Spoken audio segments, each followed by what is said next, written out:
Hello everybody, welcome back to another episode of BTV D&D, the Creator Chronicles Fracture. I'm the DM, Zack Viox, and before we get started on tonight's 30th session, we'd first like to give a quick shout out to our floor director, Olivia Taylor, our producer, Mike Maisel, as well as our executive producer, Brendan Mitchell. Now, let's go and introduce the cast. Hi, I'm Clay Prager, and I'm playing Alanon Yornaic, the Half-Elf Slayer. My name is Alanon Yornaic. I'm a half-elf who grew up in the capital of Seoul, Invicta.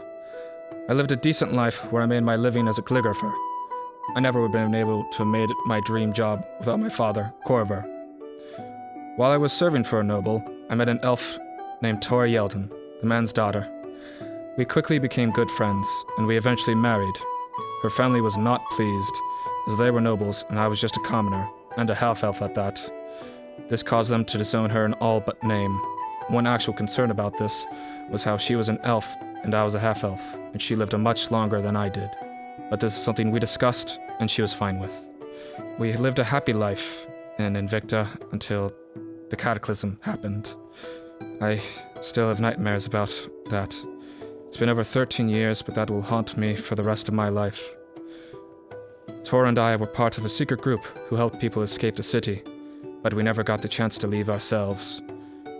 And we eventually were caught, and I was able to convince the devils of my wife's innocence, but I was severely punished for my actions, and that was how I lost my arm, to be a visible symbol for all to not disobey the devils. However, after a decade of slavery, we were able to escape ourselves. We found passage to Tarf, aiming to get as far away from Seoul as possible. After searching for a new home or purpose, we found a Goliath named Magath and some others. He was from a barbarian tribe who practiced a dark art of taking the latent energy of the soul from those that they slay. He admitted his understanding of this was weak and wished to teach others in hopes of further learning how the soul worked, in hopes of finding a way to slow or stop the end of the world. Under other circumstances, I would have ran from this man, but after all I went through, I changed. Nobody up until now was trying to do something to stop this madness, so Tora and I agreed to the training. Tora ended up not being able to stomach the practice, but decided to stay with Magath's group to help them as they needed. After learning what I could from Magath, I departed to explore Tarf to find more about the soul and the state of the world. I eventually found my way to Hog's Hill, where I met the group recovering from a battle.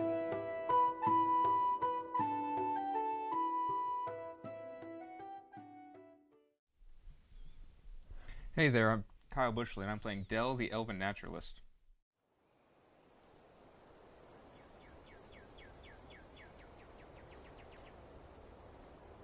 Hello, I am called Abbot Dell, but you may just call me Dell.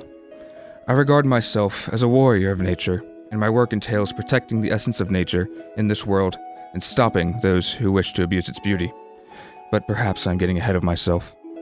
I was born in the city of Invicta on the continent of Seoul 347 years ago.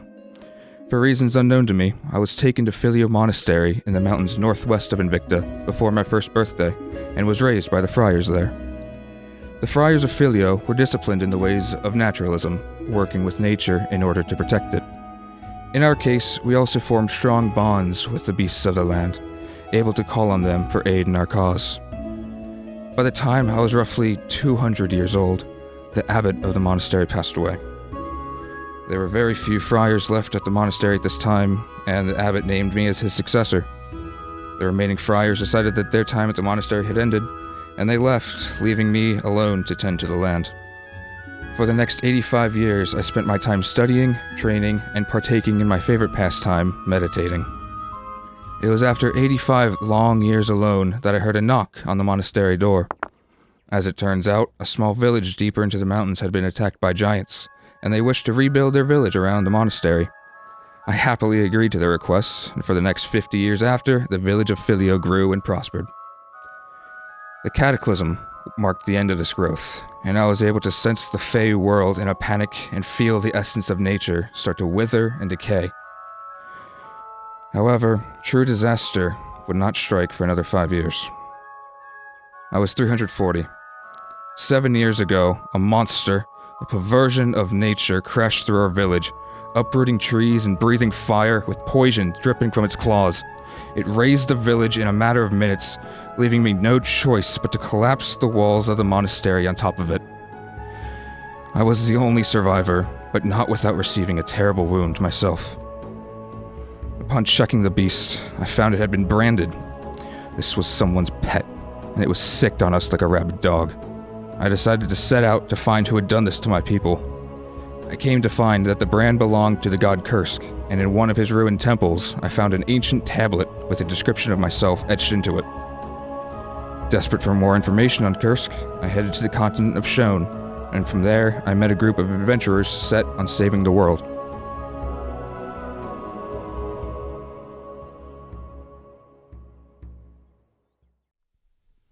Hi, I'm Drew Seiler. I'm playing Ezekiel von Arcturus, the human vampire.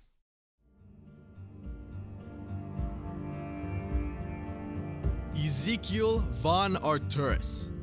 The pleasure is all yours, I assure you. I was born to the noble house of Arcturus in the grand city of Dibella in Tarf. I am a member of an elite group of informers and assassins, the Knight's Edge, under the command of Lord Ingram von Cinderhall himself. His lordship arrived to Dibella 6 years ago, initiating a change of command in the city. There were those who opposed, but they are no longer any consequence. The Count personally saw to snipping those little thorns in our sides.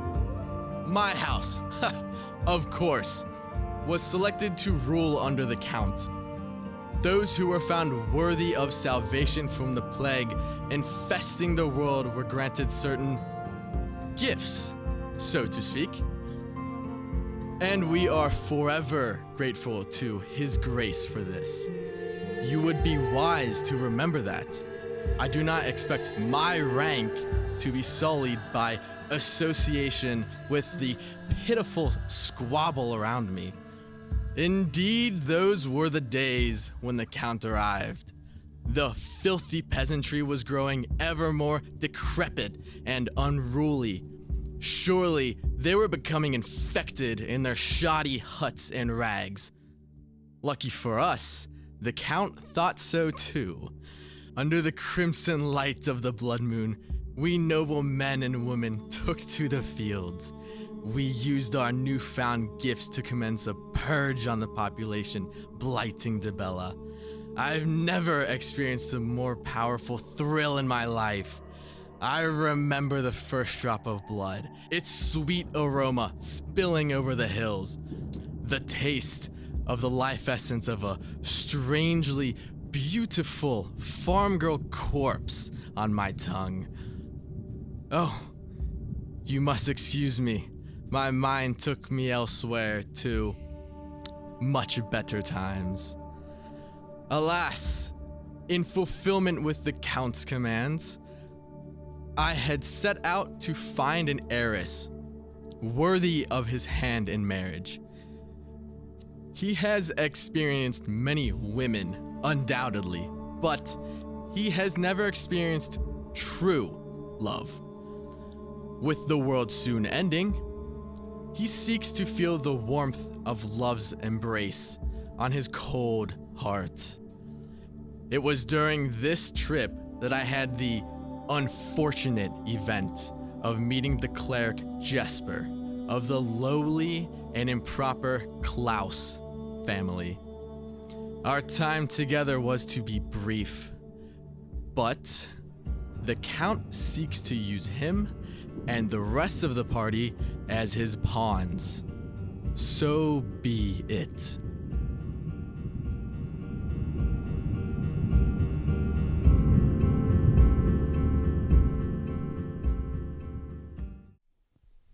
Howdy!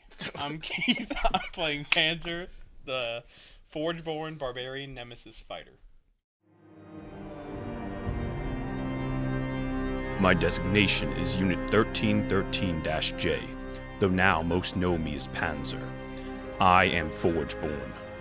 The centuries I have walked this world have been filled with war and violence, though I cannot complain, as I have dealt my fair share of blows, just as I have received countless others. I do not remember much about where I came from, where I was made. My creator, the threaded man, is also a mystery to me. Whether my forgetting is a planned obsolescence or a sign of my age, I cannot say. I do not worry about it overly much, however, as I cannot see how knowing my origin would change anything. What I do recall in my earliest memories is the stench of blood, the sounds of metal crashing and men dying, and the feeling of my hammer crushing steel, flesh, and bone with equal ease. I also remember my comrades, my brothers and sisters who were born of the same forge, fighting alongside me and finding glory and victory on the battlefield. They're just that now, memories. I doubt I will see them again in this life or the next. Nevertheless, I for some reason carry on, finding battle as I wander, siding with anyone who seems worthy to fight beside. I sometimes wonder why I fight. It struck me once in the middle of a duel with a skilled foe that I was hoping he would beat me. I was looking for the end, a place where I would die as I lived and be slain by a worthy foe. It hasn't happened yet, though. I have faced cavalry charges on the Echidrina fields, fended off pirate raids on the Bavarian coast, battled all manner of monster in the snow-white woods, and seen the city of Krotengard burn to ash. But still I wander on. I took a ride on a merchant ship sailing for Luga.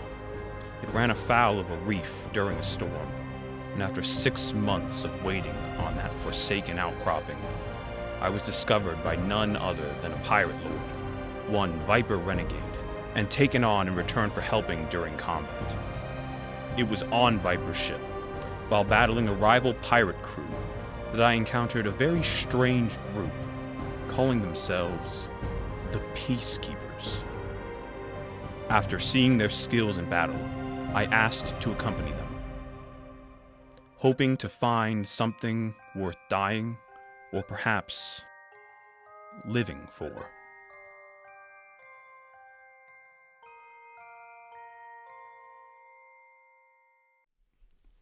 Hi. I'm Brandon. I'm playing Arthur Ashenhurst, Human Barbarian.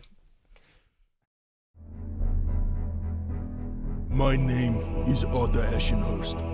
Some have called me slave, others call me king. No matter what you call me, my story has made me who I am. As a slave, in the desert city of Lorak, I was made a weapon. The Lorakites, and their damned sun gods, wanted to bestow their warriors with the sun's madness, locking me in a metal box in the desert till I was nearly driven insane. In that cage, my father came to me. His spirit was rage taking ethereal form. He'd been killed by an usurper. His bitter hatred held his soul into place. Onto me. Shortly after I was released from that hell, I knew I had to end this. I gathered my indentured comrades, and together, we crushed our overlords. After the streets ran red with the blood of the guilty, I knew I needed to leave, to enact revenge on the man who killed my father. But I needed allies.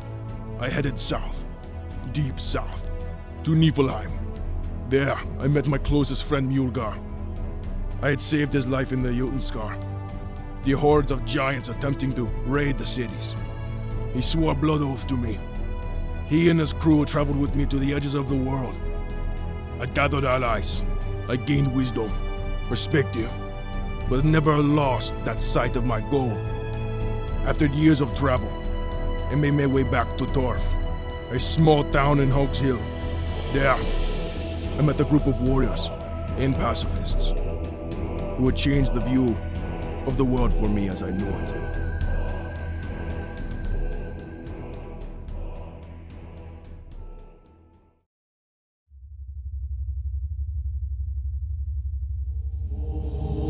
Mortals call us unnamed. We are not from this world, and yet we seem to have influence over it. 13 years ago. All you must know is that we are everywhere and everything. That event would be titled The Cataclysm by the remaining peoples who wandered the fractured world of Sanctuary. The world was now ending, and the sand in the hourglass began to dwindle. The very fabrics of twilight being blackened by a new dawn, and its name was the End. It was some time before an opportunity to redeem the world came to fruition. A group of religious warriors, known as the Zealots, became known to us. We sought them out and gifted them various visions. Visions of 16 pieces of the betrayer god's soul. However, this task was not for the Zealots. We brought them to our domain, the submerged well of the world, and we filled their papers with knowledge of these pieces. A parcel, meager to some, but earth-shattering to those who knew. The Zealots were to deliver this parcel to a gathering storm, bolts of lightning crossing the sky together. A group known as the Peacekeepers. These heroes would be our saviors, our answer, our redemption. Little do they know the stakes we have seen. The great void which will consume us should we fail, and the radiant relief that will come with collecting each piece. We believe the Peacekeepers will be this world's saviors, its redemption, and its light. Hopefully, these mortals will allow us all to escape. Yeah, and welcome back. This is our, I believe, 5th episode now on BTV D&D. Fourth? Fourth. All right, yeah. Yeah, hopefully you guys are enjoying it. But as always, give you a quick little rundown on what happened last session. It was kind of it was pretty fun. Boss fight! There was a boss fight. I almost died! Same. Did almost die. A lot of people almost died. People almost got drowned. We fed someone to a 3-headed shark, but it wasn't evil because we didn't know, apparently. I mean, we kind of just... And half the party isn't here right now, so we can't just assault them. That's true. Yes. Sadly, tonight we will not be having Jesper, played by Brennan Hirth, as well as Dean Bradshaw, played by Matt Bailey, with us tonight. So we'll only be having 5 people, but for the sake of narrative, they will be traveling with the party all the while. Which both of them usually talk to each other anyway. Yeah. The rest of the party. This is the elite crew. So. Yeah, it's the elite crew, you know? We got the A-team left. I mean, Jesper doesn't do anything in combat anyway, so, like... It's true. Oh. Except for feed people to sharks. So would this Hey, be no, the keep one you guys time alive. we can actually pick fights? Sometimes. Anyway, Maybe. let's get into the game then. Where we last left off, the group of adventurers known as the Peacekeepers had finally found themselves teleported by Lucifer Stanwyck, one of the many pirate kings that were part of the entire pirate court and the entirety of the island coalition of Keet. There, they were then sent and teleported onto a beachhead, where they then found themselves on the distant, very far distant and large tropical island known as Gascar. It was there that they continued traveling their way along the beach until they started to scout the area for a brief period of time. Thanks to some help from Dell and his naturalist abilities, the party was able to ascertain the exact locations and species and fauna of all the wildlife surrounding them within a mile, right? A mile. Yeah, a they learned some very curious things and how multicultural this tropical land was. They saw essences of dragons at some points, some large lobster creatures that apparently would come onto the beach during the nighttime, which they stayed away from, thankfully. They also peeked out some strange worm-like entity far, far off in the distance, continually screeching and killing things before they would make any more sound. The party then began to travel their way north. After a brief excursion with the party believing themselves to be going north, but instead were going south, they found themselves finally heading in the correct direction over the beachhead. Finally asked someone for directions. As they continued on their way, they eventually slowly started to incline up and up and up until the beach that they were traveling on eventually became a cliff face. A large, large cliff face that would make them keep going up to an elevation where it began to get very snowy and chilly. Very, very steep. As they did, they saw several new wildlife. They saw gigantic wolves with pelts white as snow traveling along in the distance, as well as several other scurryings going throughout the snow-like regions in the distance. As they continued up, they were eventually ambushed by two large humanoid ape-like entities, white with fur with 3 eyes on their heads, as well as one that was even towering over the other two. After some very, very vicious combat, He hurt me a lot. yeah, And me. But two people the went there? party eventually was fine, more or less. Threw one off a cliff. Yeah, It was asleep, though, so- due to some very, very nice plays, knocking one Yeti unconscious through gazing at it with vampire abilities. Hell yeah. And I believe one was just knocked down as well, and then one, the large one, got a glaive all the way through its clavicle. Oh yeah, killed that guy. The party then decided to rest for a bit after that encounter, and with help from the party's dragonborn Aestus, they were able to perfectly skin the Yetis and sort of make cloaks, makeshift cloaks from them for the time being to keep themselves warm. As they continued on their way as well, they stumbled on not but 30 feet from where they had this encounter, far down this cliffside, a large opening in the water. For a brief while, they all went to go investigate it, look inside the cave to see what all there was to discover in there. After bringing Asus down by casting Fly, Dean was able to see briefly into the cave, but could not see any further in it. Afterwards, they had asked Ezekiel, using his vampire abilities, to easily climb down the wall with spider climbing, and gaze further in. Ezekiel, with his enhanced dark vision, was able to see so far that he saw sort of a smaller beach beginning to form at the very brink of 120 feet away from him. After this, the party collected themselves and decided to head further north, all the while seeing this cliff sort of go very steep for a section and going down. It wasn't until, I believe, Dean, was it? That was able to ascertain the knowledge of this cliff. Yes. Was it Dean? Yeah. It was. Because I think Someone figured out that it looked like it had been split by something. Yeah. Oh, yeah. The party, It the was party Dean. had found out that the cliff was uncannily clean, as if something large had either torn or cleanly cut this landmass away from whatever other landmass was there, seeing half a mountain in the distance cut. The party continued on their way north until large stomping sounds and tremors in the ground alerted them, and they saw a large neck loom out of the mountains further north of them. It then went down with a figure on top of it and charged at them.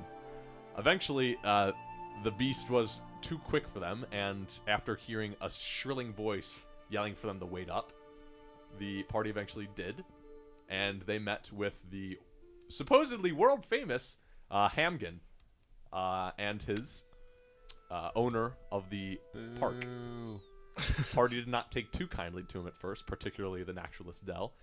But He seemed alright to me. yeah, the party decided to travel with him as they were looking for a piece that he may have known the location to. He took him back to to his park, rather, which was sort of a rudimentary zoological and botanical garden of sorts, where he had been collecting creatures from all across the globe to bring them into one specific spot where everyone could come and watch them, albeit in captivity, but something new for a budding entrepreneur like him. The party eventually was greeted to his finest exhibit after sort of persuading him in one way or another. All the while, the party was realizing Hamgen was not exactly quite there. He seemed to be sort of left to his own devices on this island with little human contact, which had to have been weighing on his brain in some capacity. Eventually, he led the party down to his most prized exhibit, an exhibit known by the name Lucy. After heading down, the party was brought into a small pond underneath the ground. This large alcove that had a shipwreck in the middle of it. An exact image to what the party had seen in the book, the journal they were granted to by Simon Peter several months ago. After seeing this, the party's paladin, unbeknownst to him, decided to try and help Hamgen make amends with the creature that laid within the waters. Likely story. And as Hamgen was finally persuaded, thanks to godly rolls and even godlier persuasion, Hamgen approached the waters, seemingly trying to feed this beast known as Lucy. As he went forward, he muttered something about not exactly caring for this beast in the manner it should have been. And as he did, 3 large red shark heads approached out of the water, snapping their jaws into Hamgen and ripping him asunder on the spot. It was there that the party then decided to fight this monster, this 3-headed shark-like entity with tentacles writhing on the bottom half of its body. After some very strenuous fighting, although the party having a single round to lay waste into the creature as it was brought to the surface due to bait. We dunked on that. The We party literally just fought with witnessed the this beast, man with get torn apart. We're a just like, bit of miscommunication amongst the party as to what the exact plan of action was going to be. That's fine. However, very, very closely, the party succeeded with 2 of their members almost being drowned and brought out to the ocean for food for this creature. Arthur Ashenhurst as well as Aestus Valrun were brought out to the waters. It was Really on the far very, very last second of them about to go out into the ocean. I have 1 health. That they were killed. Yeah. Or that they killed Lucy. It is right there at that moment when all the fighting has subsided in this dank cavern that we once again begin our journey. So, Peacekeepers, what are you up to? I'm currently swimming about 100 feet to shore. Yeah. Because I'm like 30 feet underwater. Yes. With 1 health, bleeding out profusely. Yes. You have been electrocuted and shocked and bitten in places. By shark, a giant monster magic shark. So I'm bleeding like a motherfucker. I just want you to know I only took 9 damage. Why heal once? I know right now I'm trying to survive, motherfucker. I'm out of there. Two of my dire rolls only took 2 damage. I'm gonna run out to out of the mouth of the cave. All right, so you start running in their direction. Look for them. As soon as you do see Aestus and Arthur swimming over to shore. Oh God! Ah! Are they close? Yeah, as you get there, that you see they're about to approach. I'm gonna follow him when he runs out, and then whoever looks more hurt, which I'm assuming is Arthur. Yes. I'm gonna give the last of my tinctures. All right. Oh God! I'm like readying myself. I don't know. I don't know if it's dead or not yet. So Is it dead? ready to fight. He's dead. That's good. I am not. You are, I can tell. I am almost though. As you come out of the water, you feel the salt water just wash over all your cuts and the electrocution, that which you now have scarring tissue on your body from it. You feel it wash over, and the salt sinks in and stings against your Point of wounds. I would go unconscious. Psych, you healed 10 though, so Ugh. you're fine. Thank you. Ezekiel hands you one of his vials. the crimson liquid drains down your throat. I send that shit. So what now? I would like to rest just a little bit. For a second. Agreed. I'm gonna go back and see if there's anything of interest on the ship. That's all you. I'm going to sit on the beach for a second. I am going to tell my 3 direwolves to keep an eye on the other entrances into this large cavern. All right. They begin scouting over to the area. They head over to the direction in which Ezekiel was before, where he had heard noises. Which all of you now, farther as you make, as those of you who actually make your way back into the cave, further down the other entrance to the cave that you guys had seen, and not the way you came down, but the other one you saw. You hear loud. Fuck that. Do I recognize that? Do I see anything? Make a nature check. All right. You do not immediately. 11. 11? Yep.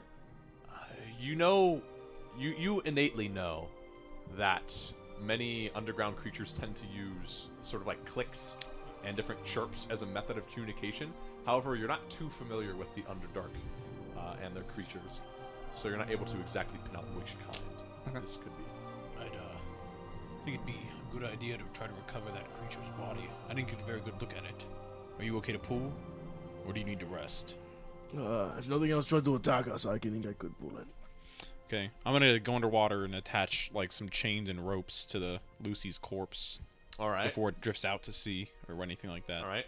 As you begin marching your way down into the water, you do see the large creature of Lucy now kind of just floating there. It seems to be giving a little bit of buoyancy towards the surface, but you can tell soon it will most likely begin sinking down to the depths. Slap them ropes and chains on it. All right. You slap some ropes and chains. You find some pieces of your armor where you feel like they'd be able to hook into. Well, I wanted it to be long enough to like he could pull from the shore too. Okay, yeah. And stuff like so that. So you start hooking it up. Yeah. Both of you give me strength checks. I'm pretty good at those. Strength or athletics? And it's a large creature. Strength or athletics? Can we have Aestus help too? Sure. Aestus will go ahead and help you. So you two are on one chain and Panzer will be on another. This is just a check. Yeah, just a strength check. 15. So you roll with advantage. Wow. Because Aestus would be helping you. Yeah, it's 20. I only got an 11. 11 and 20? Yep. Yeah. You guys are making way with it as you're pulling this gargantuan-sized creature towards it's like shore. pulling a boat, you know, it's in the water. Yeah, yeah, the water helps. You're pulling it in, but it takes you a bit of a while. It takes you about. It's pretty far out too, so. Yeah, like 45-ish minutes to pull this thing in. Jeez. It was a good 60 feet out in the water, and it's large. And as you guys are pulling it in, into my begins winch. to sink a bit, and you're starting to drag ocean water with it through. Yeah. It's a hassle, but you eventually pull it to shore. What is the point of having these, by the way? Maybe one of our smarter people can use something for it. Plus, I wanted to get a better look at it. The cave was pretty dark. It was hard to see. As you guys begin hoisting it up onto the shoreline, you do see tiny little crackles of electricity on the lower half of its body begin to and eventually phase out. Also, over 45 minutes, would the tide help like raise it up or lower it at all or anything like that? How do you mean? Like, eventually would it get beached if it was at low tide or something like that? You would have versus high tide. I mean, I don't know how much 45 minutes affects in this. You could pull it further onto the beach just to be safe. Yeah. Yeah. Just like, you know how like if a ship like rams yeah. a beach at high tide and then low tide it's like is completely up on the water kind of thing. Yeah. You don't know right now. Okay. But yeah. You could pull it up high enough. So yeah, we'll get it as high as we can. Yeah. Okay, so you two are on the beachhead. Are the rest of you three heading back into the cave then? All right. Sure. Yeah. Okay. If we heard stuff there. The way we came, or you went to the new cave? Alright, give me an new investigation cave. check then. Just to are see you what's going into on. the water? Yeah. Okay. Okay. It's not running. How? I'll join him. How tall is the ceiling? How tall is the ceiling here? Of the cave. The ceiling, at its lowest point, as I described previously, it's kind of like a dome shape. Yeah. So on its sides, it's very, very, very like low, like maybe 5 feet-ish, like when you walked in. But as it comes up, it sort of evens out to about a 15-foot total height. Okay. As you were fighting Lucy, she was mostly in the water most of the time. Right. So, but yeah, investigation check. For both of us. Yeah, sure. Natural 20. All right, yeah. 16. 16. Okay, both of you begin diving into the water. Then, as you do, you immediately, both of you see this immediately. You see the remnants of a large shipwreck just in this water, which is curious, as you can tell. The narrow passage into here probably isn't large enough for a ship to actually fit into. But after getting the piece, you understand. But as you look down, you immediately, well, you don't. You don't have dark vision, do you? Yeah. Okay. 60 yeah, feet. both of you see many, many, many pieces of copper and silver and gold just strewn across the bottom of this water. As you begin searching more and more, you see several chests as well. And you go to open up some of them. Some of them seem to be locked. Others of them don't. You find a total of 6 chests, 3 of which are locked. Okay. And the other 3, you find. Do you open them? Are they mimics? Drag him to shore first. I Okay. would, but Okay. And Yeah, can all we the while, move? you guys are having to come back up. right. Can we move all You don't have 6 to up? breed though, do you? Sure. Hasn't been He, discussed. he still has to. He technically still has lungs. Oh, okay. Yeah. So I he still don't has need he to, still has don't need to breathe eat or and- drink, but I do need to breathe. Okay. Yeah. So, Yeah. So you guys begin pulling the chest ashore then. yeah. Okay. Was there anything in the actual wreck? So or any pieces? as you begin searching, Nat Oh, I got a whisper! This is a DM whisper here. DM Only whisper. a rare event. We don't know what he's telling him. This is the first Exactly. one on stream We so always far, right? assume Because he's we're just not licking supposed his to know. ears. So I'm speaking so I don't Just hear what tongue he's deep actually into whispering in his my ear right behind me. eardrum. Zoom in on that. Read lips. Can someone read lips? Oh wait. Behind cover your fingers, mouth. X-ray vision, anyone? I didn't take the feet. So, yeah, Okay. that would be a nice That was feat. sexy. Observant. Yeah. Yeah. Matt had- or, I am had- turned on. For D&D. so so yeah. So yeah. Oh shit! The evil guy found it. Oh no.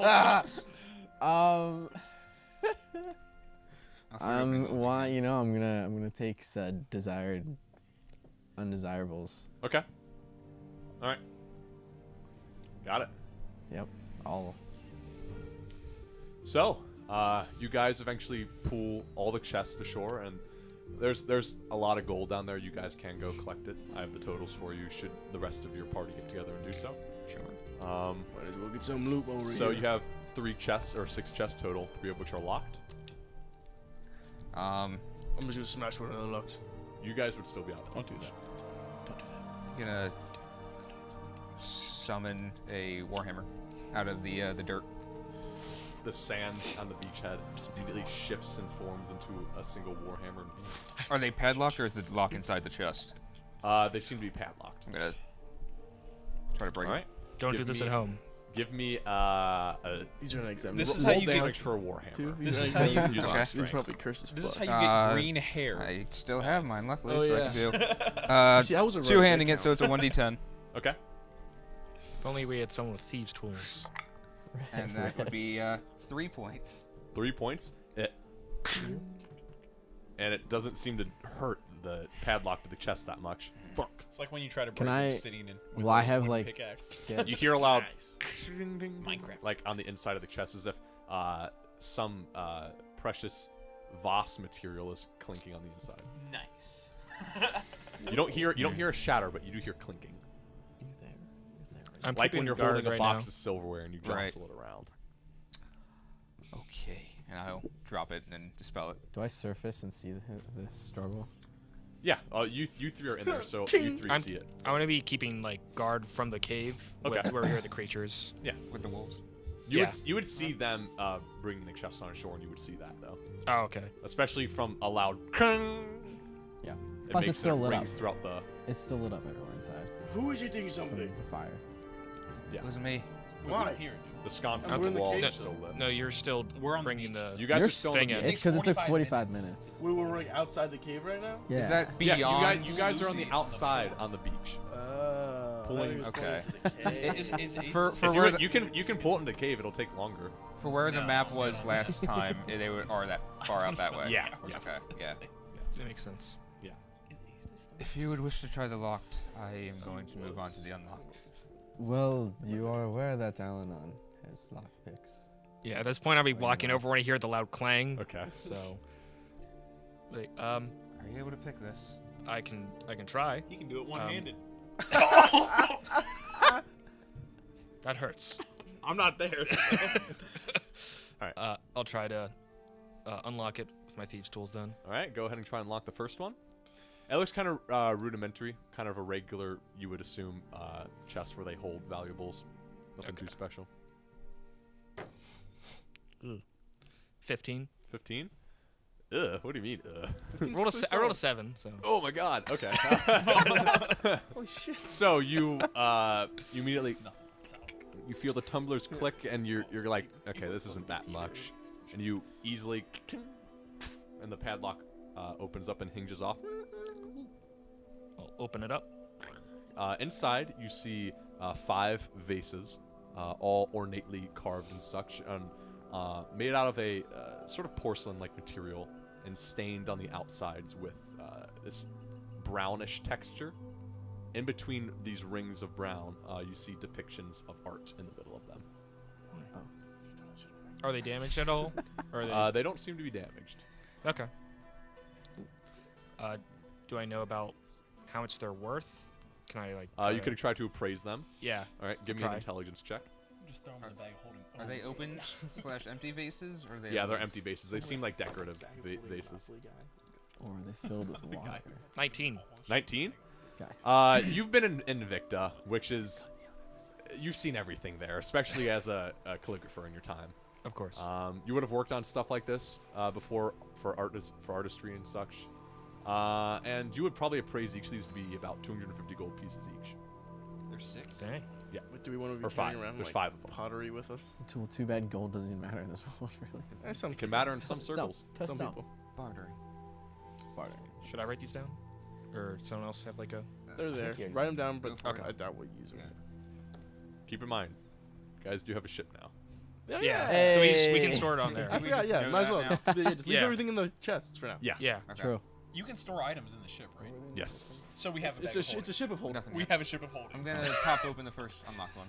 DM wouldn't All right. forsake us. And the first unlocked one, as you look in, you see just stereotypical a large pile of gold, beads, and goblets, all made of gold. Yes. My type of stuff. This one was very, in particular, very difficult to carry up. You got it. Yeah. You gaudy whore. You would appraise. Give me a general perception check Okay. with this. I see a certain blue shirt. That is a Not 14. yet. 14. 14. You would appraise this chest to be probably around 1,000-ish gold pieces, somewhere in that ballpark.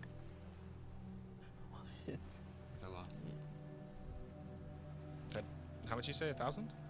I believe so. Jeez. Good thing we can spend it all. Petty cash. No, we can't. It's nice to have, at least, I guess. How much was that? 1,000. 1,000. Petty cash. At this point, you Chump guys change. would be done pulling it to shore. That's play money. Now, what we're going to do with this giant shark octopus that shoots lightning? It looks cool. This thing is massive. I'm not going to carry this. We're not carrying it. I don't know. I look at Aestus. Can you get anything useful out of it? I'll help him. I'll assist him. How are you assisting him? Well, I've seen a lot of things on the battlefield. I'll look for anything like hide or teeth or like glands that might be useful for making weapons. Okay. Or armor. I mean, statics seem to come from the tentacles, so maybe we could use those for something. Hide is also really Electric tough. lip whips. Oh yeah, I did notice the hide was basically my hammer did nothing against it. Yeah, it's Really. pretty tough. Aestus, could I borrow your great sword? It seemed to do more damage than. Just for this second. I'm not gonna keep it. Use this artifact as a skinning knife. I'm going to just cut off a big chunk of the tentacle. All right. Yeah. Like. Yeah. You feel like you guys could probably make something out of this. You're not sure who would be able to make something out of this though. I'm going to take the. It would tentacle. require an expert I'm gonna take craftsperson. tentacle and I'm gonna to do whip. such a thing. I'm gonna whip him with it. What? All right. Well, I'm gonna test The this fuck? out. Make an attack roll as an improvised weapon. Is that with disadvantage or just no proficiency? You add your proficiency because he's a barbarian, but it's shit. an improvised weapon, so it'll do a D4 damage. Yeah, so that's 13 to hit. 19 AC. It just slides off of you. It wouldn't seem like doing like electrical damage. It or didn't anything. seem to do anything. Did I feel a tingle? Maybe like a little bit throughout your just because you are a construct yourself. You felt like a little tingle. I don't think it did much. But it didn't seem to land it. I was testing if the tentacles would transfer electricity. You guys are on they're on the beach outside. We're outside the cave. Correct. Yeah. We are very far I'm away. trying to butt in on this. Quit yelling from all over. You're gonna attract a monster or something. Yep. I'm just gonna keep lopping off tentacles.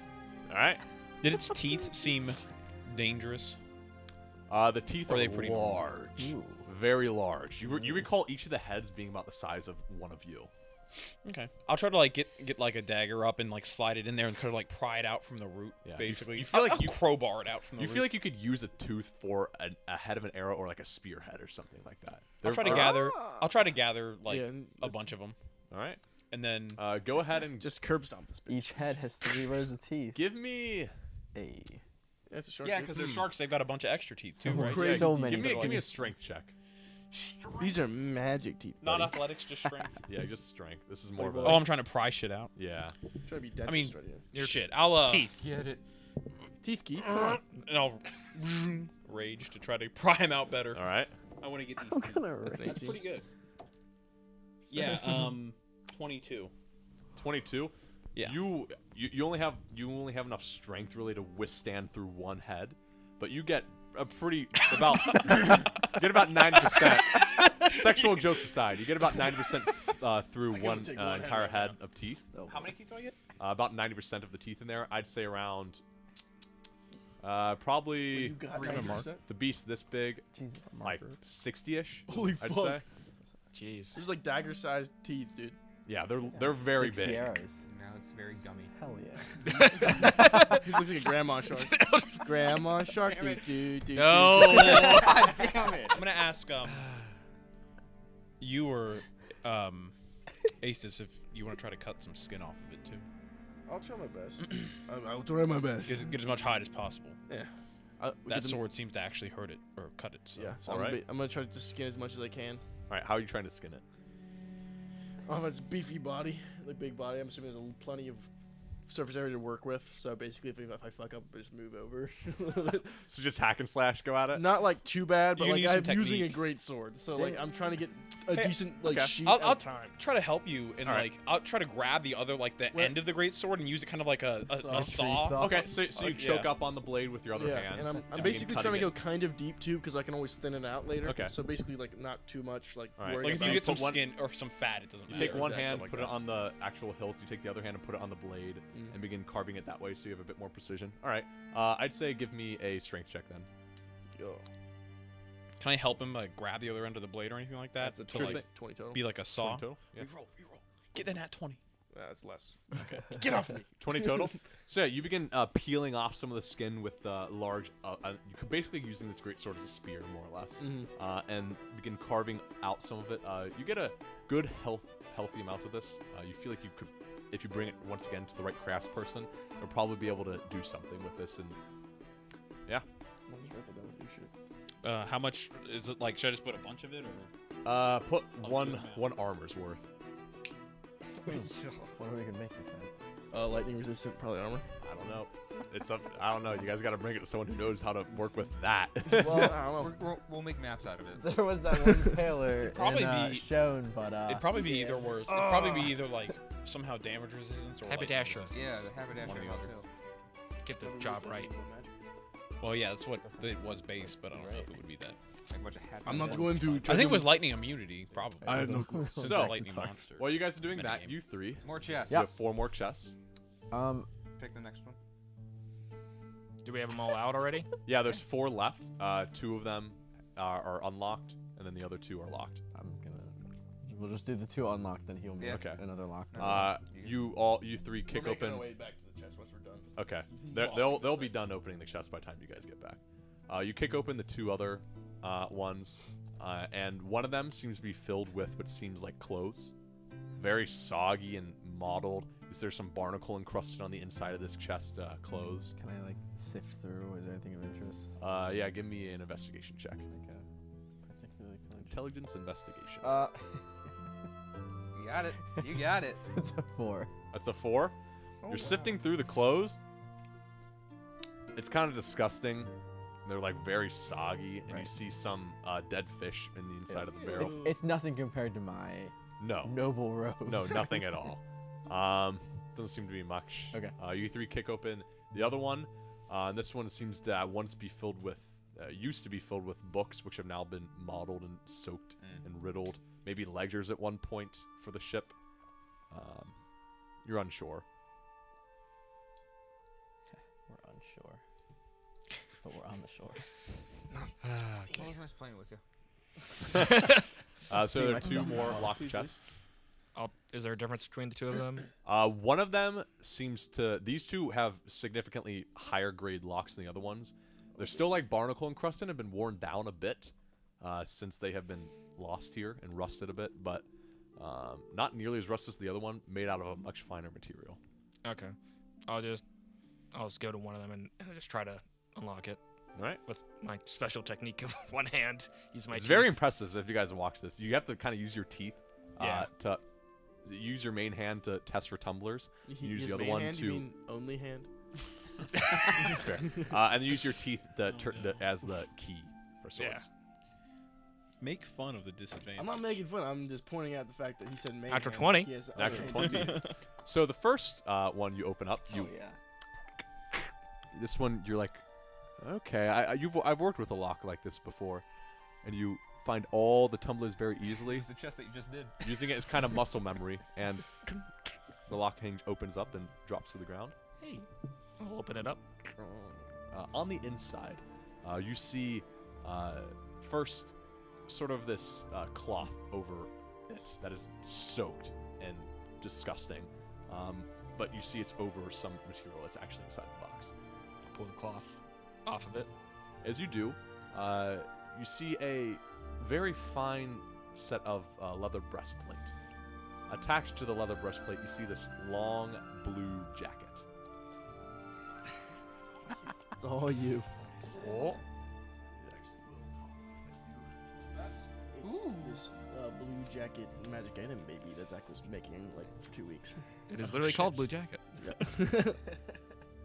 You were like, is it the blue jacket? Yeah, here it is. Yeah, it's the blue jacket baby. Should I read it out or just If keep you it want, myself? I don't care. I don't care. This specially made leather armor is dyed in places to resemble a deep sea blue. A thick trench coat jacket is attached to the central breastplate by various portions of chainmail, bedraggled, and washed by constant exposure to the sea. I'd only read like the part where it describes it though. Okay. Because you haven't exactly attuned to it yet. Okay, cool. All right. Yeah. Neat. You find that in there. Pretty cool. Is there anything else in it? Nothing else. It seems to have taken up the entirety of the chest. It's a very as you pull it out as well. It doesn't seem to have been affected by being submerged underwater as other items have. It is nice. Were the chests That's all you, airtight baby. or not? That's all you. Or No. watertight? Probably. No. All right. Damn. Keep looting, boys. He's got one more. chest. Oh yeah, one more. Yeah. Go to the last chest and try to unlock it again. All right. I'll try for the first time. This chest, as well as you pick it up, is very, very, very light. Okay. Was the last one is like light? Just had like had one thing in it, probably, or The last one light had that material? leather armor is still pretty like heavy because it had Heavy. chainmail attached to it and such. But this one's kind of light. This one's very light in comparison to all the other chests you picked up. Can I shake it? Is there anything in there? It doesn't seem like there's any, it doesn't really make any noises. Still try it. If anything goes wrong, I'm blaming you. Stab it with a dagger first. That's fair. I'll try to unlock it. All right. Go ahead and make it. Don't think I should check. though. Or wait, yes. can I Don't feel bad. check for traps on this one since it's Yes, you can. yeah. Go ahead and Is that Even best? check for any go ahead and crab. make an investigation. I haven't. check. +0. Clay, you talk shit so much when I don't do that. So Hey, you're a rogue. I'm not a rogue. Basically. True. Yeah, Yeah. whatever. Not a rogue now. 13. Jeez. 13. Take a little look, and as you're kind of peering on the inside, some of the bits and pieces are kind of broken in the chest. It does seem that there is a mechanism on the inside of it. However, it seems to have already been broken when it was under the water. Oh. Hey. I have to admit, you had me there for the first half. They had us there. I'll still try to unlock it then. Since Alright. I didn't see anything then. Got it. Jeez. 26. No. Yeah, 26. All right. Yeah. So Easily enough. as you begin to feel the tumblers, you're getting very used to these locks at this point. They're very rudimentary and they have been mass produced. You would Al-Anon assume. uses Tumblr. So you Confirmed. just kind of and you Get out. the padlock opens up and the chest is yours. I'll open it up. See if there's anything. On the inside, you see a large, thick bunch of straw. Glittering gold. Awarded to the brave and the foolhardy alike. You don't see anything else besides straw. Just destroyed through being submerged for such a long time. Maybe it's magic. Bedraggled along the whole entirety of it. Turns into gold. Fills up the entire box. Do I see like what that broken mechanism? Yeah, was as you at open all? it up, you see the top seems to just have a broken mechanism. And it seems to have a string that goes down into the straw. Is this like a... That seems to have been broken. Like, is there like, can I like use my scimitar to like sort through the straw and maybe like Yeah. check to see if I can lift up? the As you're kind bottom? of doing, you eventually hit a thud in the middle of the box, hitting into something. Freaking bomb. Can I clear around it to see what it is? Yeah. As you do, you see a tiny little hand crossbow poking out in the front of the box. What a troll. Oh, I thought it was an actual like hand. It was like, hey. No. Just a hand A hand crossbow with a fixed there.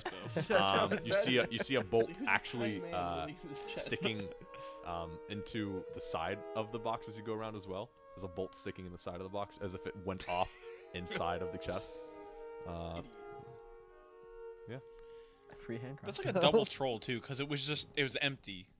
So like they trolled you by trying to do There's a just trap. other and than they that, didn't put anything you in there. only really solved straw. Okay. Did we fully dig into it? Damn it, Hamgen. I mean, See, you haven't searched. Can I? Sure, go ahead. Around here at all? Compartments. The remnants of his corpse. Well, that's what I was Investigation. trying to do. But bits and pieces of it, the parts that didn't get swallowed. Yeah, go ahead and make an investigation check. Would Hamkin's body have anything on it? I will take a 14. 14 total. As you are scouring inside the box, kind of filling on the inside, going through all the straw, you eventually do find a hard little piece in there that kind of slips away from your hand for a second, and you're like, shit. As in slipped or is moving? As if like you pulled it and then like you were just going through straw and you felt something metallic touch your fingers Okay. and then slip out your fingers and you're like, shit. You take another minute or so to try and find out where that was in that area, till eventually you do find it, and outside of it you pull a ring.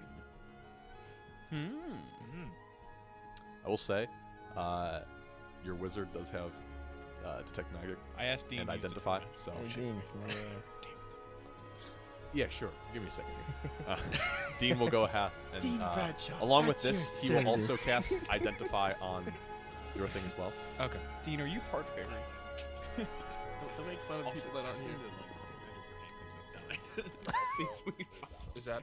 What's that? Okay. Oh, it's a flag. You want to go first or should I?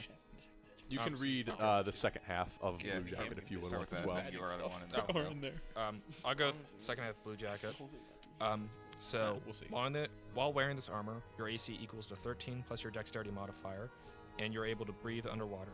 Additionally, while wearing this armor, you gain proficiency in all melee martial weapons, which you can wield in one hand, and gain a +1 to attack rolls with such weapons. So it's very good. Nice. Legendary loot already? The Ring of the Sea Dog. This ring is inscribed with carved images of washing waves and pirate ships. Along the inside of the ring is inscribed the words, "Sailors never die by drowning." While wearing this ring, you have a swim speed equal to your walking speed, and gain proficiency in vehicles water. Additionally, if you are reduced to 0 hit points while underwater, you begin to ascend 60 feet per turn to the water surface, where you then float. Keep in mind though, with that ring, it's if you hit 0 hit points. If you die, you start sinking again. Okay. So if we ever need like a quick escape and we're underwater, we should just knock someone out and then grab on. Yeah. That's I don't know how that would affect their body afterwards though. They've had a lot of dislocated bones, but you know. That's outstanding. They can manage. How strong is that pull? Because like maybe you're underneath like a dragon turtle and your body starts floating up. The dragon turtle. I'm sure the dragon turtle would have little effort trying to We're hold getting you back. Pacific Rim up in this bitch. So, Well, yeah. you could figure it out actually Pacific by Rim. figuring out how fast it moves you up and then what force it So would yeah. have Stop. to exert. You guys have that. They did the math. Nice. Get on it, Reddit. What's the normal force? All right. So you guys eventually make your way back into the cave after all this. Oh yeah. I kind of look over at Hamgin's body. The remnants of it.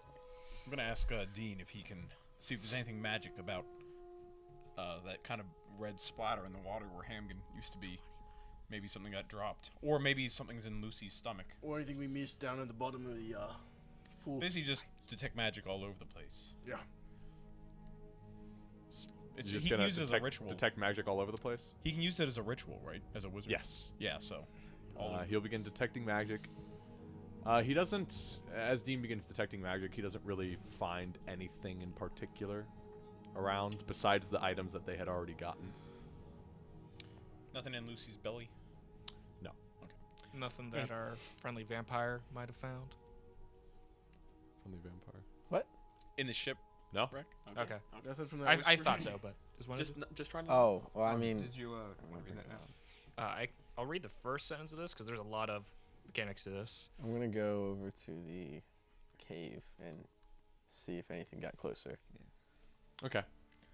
As you do head over there, there are seemingly louder clicking noises in the Are distance. wolves reacting at all? Yeah, they are standing guard. I'm gonna pull out As my if rapier. the raucous noise from knocking, trying to hit a chest with a hammer, might have made, as well as the battle that just ensued. I'm gonna pull my rapier and like be on guard, but also pull out the identified object and look at it further. Okay. Go ahead and make an investigation check. Okay. Is there anything in particular you're looking for? 10. Care for it. With that, this is an alien substance to you. Okay. You're not exactly sure how you would be able to. Well, like what the state it's in now. It does seem to be drying. Okay. Which you don't know if that would. You feel like that would probably be bad. Shit. So I'm gonna go He found an get egg. some water. All right. Yeah. We got a Lucy egg, Yeah, baby. seriously. Not a Lucy. Oh. Sorry. I'm not gonna do anything. So I'm Give me assuming a I have cuttlefish, dude. some. Would I have a pack that would like keep water? You would have a water skin. Can Lucy That'll work. I reproduce don't use asexually? water anyway. The so- egg, it's not. It's too large to fit in your water skin. Oh. Son of a bitch. How big is this? I'm presuming Yeah, how big egg. is it? What? You're not there. It's from a gargantuan. Yeah, we're creature, there so now, It might but be yeah, I'm pretty not big. seeing it. It's about the size of a basketball. Holy! How is he hiding What? this shit? Yeah, how am I hiding that? Yeah, was he just sitting on it? I'm assuming you didn't take all of them. I had planned to, but No. apparently not. Then. No. Even if you Had take Taking one, a walk. How was I When hiding is it that? under your shirt? You're just like, oh, guys, I'm really. They're kind of like jelly. So it is a basketball, but you can no. skinny them down. It's like a frog, kind of. Dell, could you come here, please? Sure. If Gojo clicks What in is there, that? I want to get out of here. You see this large, almost ovular shaped membrane, where on the inside of it seems to be this big red orb. So- Upon further study, and even with the flickering of the torchlight behind it, you can kind of see through the reddish orb, and you see several tendrils wrapped around it with 3 little tiny shark heads poking out. So either Hamgen did not take them all, or it made more itself. Nature finds a way. Can it reproduce asexually or something? It's called parthenogenesis. Can I Not everything. try to make a nature check to see magic, dude, so. the Man. criteria for this Fuck thing? magic. Can I aid him in like? Sure. Yeah, give me an intelligence nature check. Okay. And you've poured through tomes, so Hell I'll give you that. I'll say you're allowed to help him. I'm a learned boy. Just because. That is a 19. 19 total on Yeah. how to care for them, right? Sure. I was going to see when it was hatching, but. Oh, when it was going to be hatching. I mean, if it You would falls under assume that these eggs, and they are, it's like the size of a basketball, but the membrane is about probably 2 inches until it gets to that red orb in the middle. You would assume that these things probably still have about maybe 3-4 months before they are finally ready to hatch. I want a pet. I want a pet sharktopus. You gotta be strong enough to be its master, though. Bruh, I'm so strong. I feel like it would take One of them long almost while. murdered you. Huh? One of them almost murdered I you. don't Yeah, but it was a big know one. these. I do love not this see- thing. Might be I do my not see any way we could. If they're get intelligent them enough. with where we are going. Perhaps if when we search the rest of the park, we can find any resource as to where Hamgen took Lucy from, and then potentially return them there. Am I hearing any of this going on at all at this point? Is this like a No, secret they're off conversation? towards the other end of the cave. You guys are would be still by If the not, then I say chest. we You leave can them walk here. over there. And let I'm nature going to take its walk over there course. because I see them have a conversation. I would agree with leaving them because there's an ocean. It seemed Lucy was well enough to leave. Yeah. So I don't even know. So if what's we need going to on over necessarily here? Find the place. I just walk up. What's up? What's up? Eggs.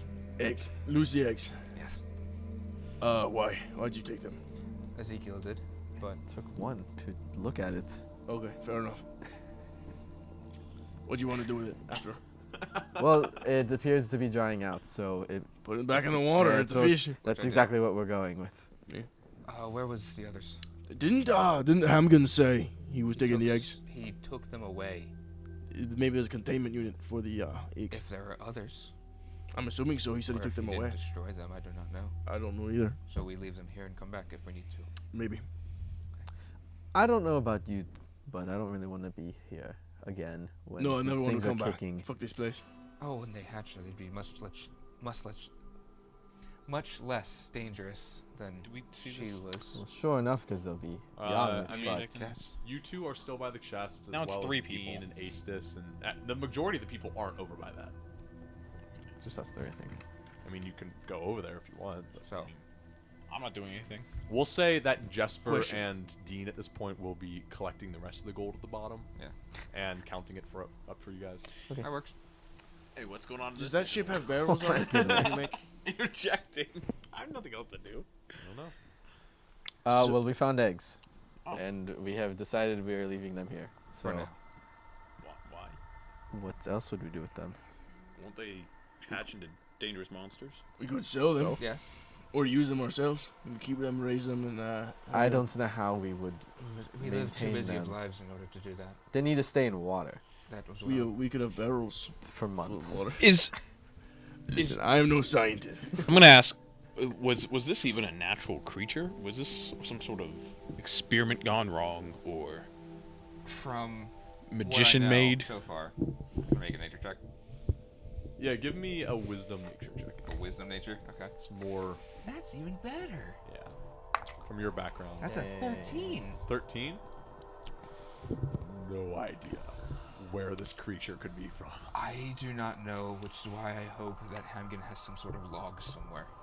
Well, if it's some sort of monster made from earthly magics, it may not be a good idea to just let it run wild. I do not know of many earthly magics that are able to make more of its own kind.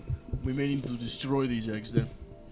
What I know that owlbears are they made by magic like they were in the regular lore? Give me an intelligence nature check. Damn, I gotta pull out my knowledge on this. 8. 8?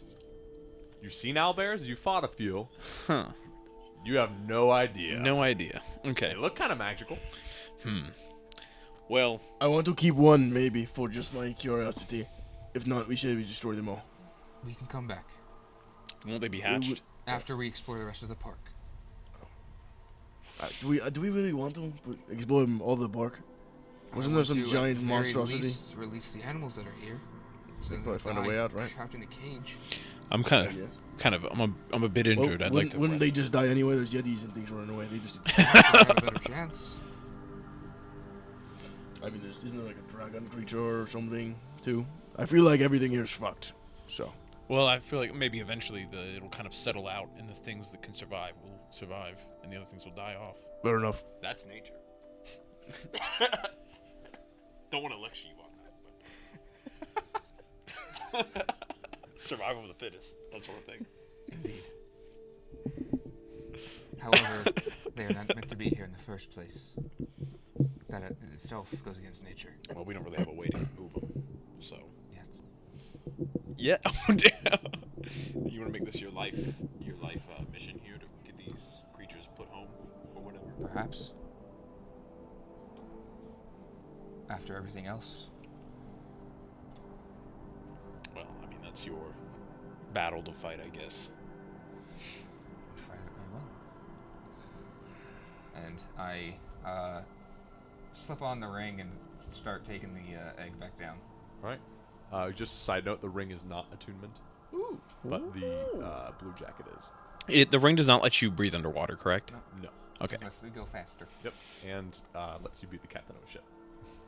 What? It gives you proficiency in vehicles, water. Oh shit. Can I go through the chest that had the books in it? I want to see if anything's legible, or if I could see like if any of the books like have titles on the cover or anything like that. Yeah. Make an investigation check.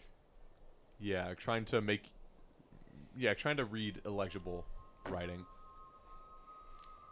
12. 12? Mm-hmm.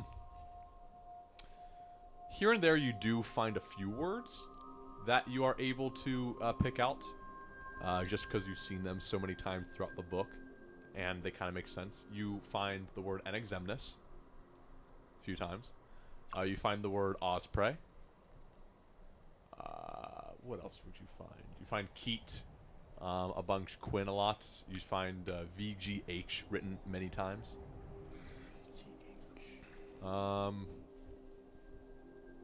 And then the rest you're able to tell are kind of like numbers associated with them. Other than that, you can't really pick out any more details. But you do kind of get the format of the book. It seems to be a description of transaction, and then the actual transaction beneath it. Okay. Yeah. Examnus did his taxes very well. Apparently. Alright. Do we have any plan of action after this? Are we just trying to get off this island, or? I have a few things I would like to do. Like what? Save the animals, I assume. Yes, explore the rest of the park, see if Hamgen had any resources. I don't think he did. He was basically insane. And he basically was hanging out. Wouldn't hurt to look, especially if he did get as many creatures here as he did. Maybe some way of dealing with other creatures we would meet along the way. Maybe. I didn't say anything on him. I'm assuming he had everything he needed on his creature that he was riding. There was hardly anything in that house, though. Exactly. I think he was very or do-it-yourself kind of guy. Or on his person. Well, look at his strewn corpse. There are pieces of his body laying amongst the shoreline. The rest, you would assume. I walk over for the bigger chunks. Hopefully, they have pockets.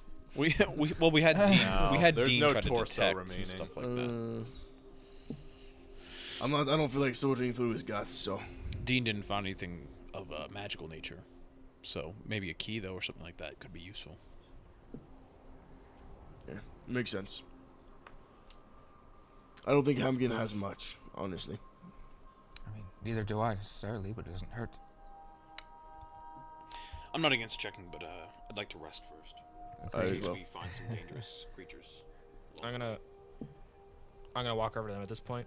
Okay. Have I heard that the noise in the cave is getting louder? The clicking? It seems to just not really so much as getting louder, but closer. It seems to have kind of stopped for a bit though. It's like maintained a healthy distance. Okay. Would you be able to think that, like, the creatures around here probably know that Lucy lived here and would know to avoid it a little bit? You would assume so. Yeah. Yeah. This might be the safest place then.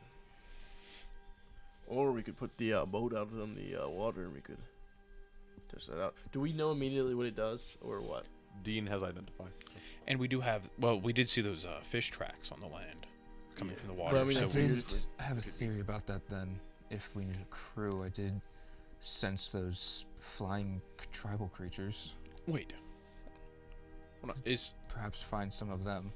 Is this ship the crash ship, the Osprey? It would assume so. So the flag summons the Osprey. Yeah. Yes. So is it going to summon this wreck? I hope not, unless we're fucked. Unless Hamgin had a ship. We should probably figure that out before we need to use it. Alright, so we go test it out right now then. Go to the water. Let's go to the beach then. All right. So you all head out towards the beach, the real beach. Yeah. Outside. Not in this dirty fucking cave. Yeah. All right. Was any part of that considered a short rest? No. We all are working. Yeah, That's you fine. guys are all working. You guys are still feel like shit. Yeah, I heard very bad.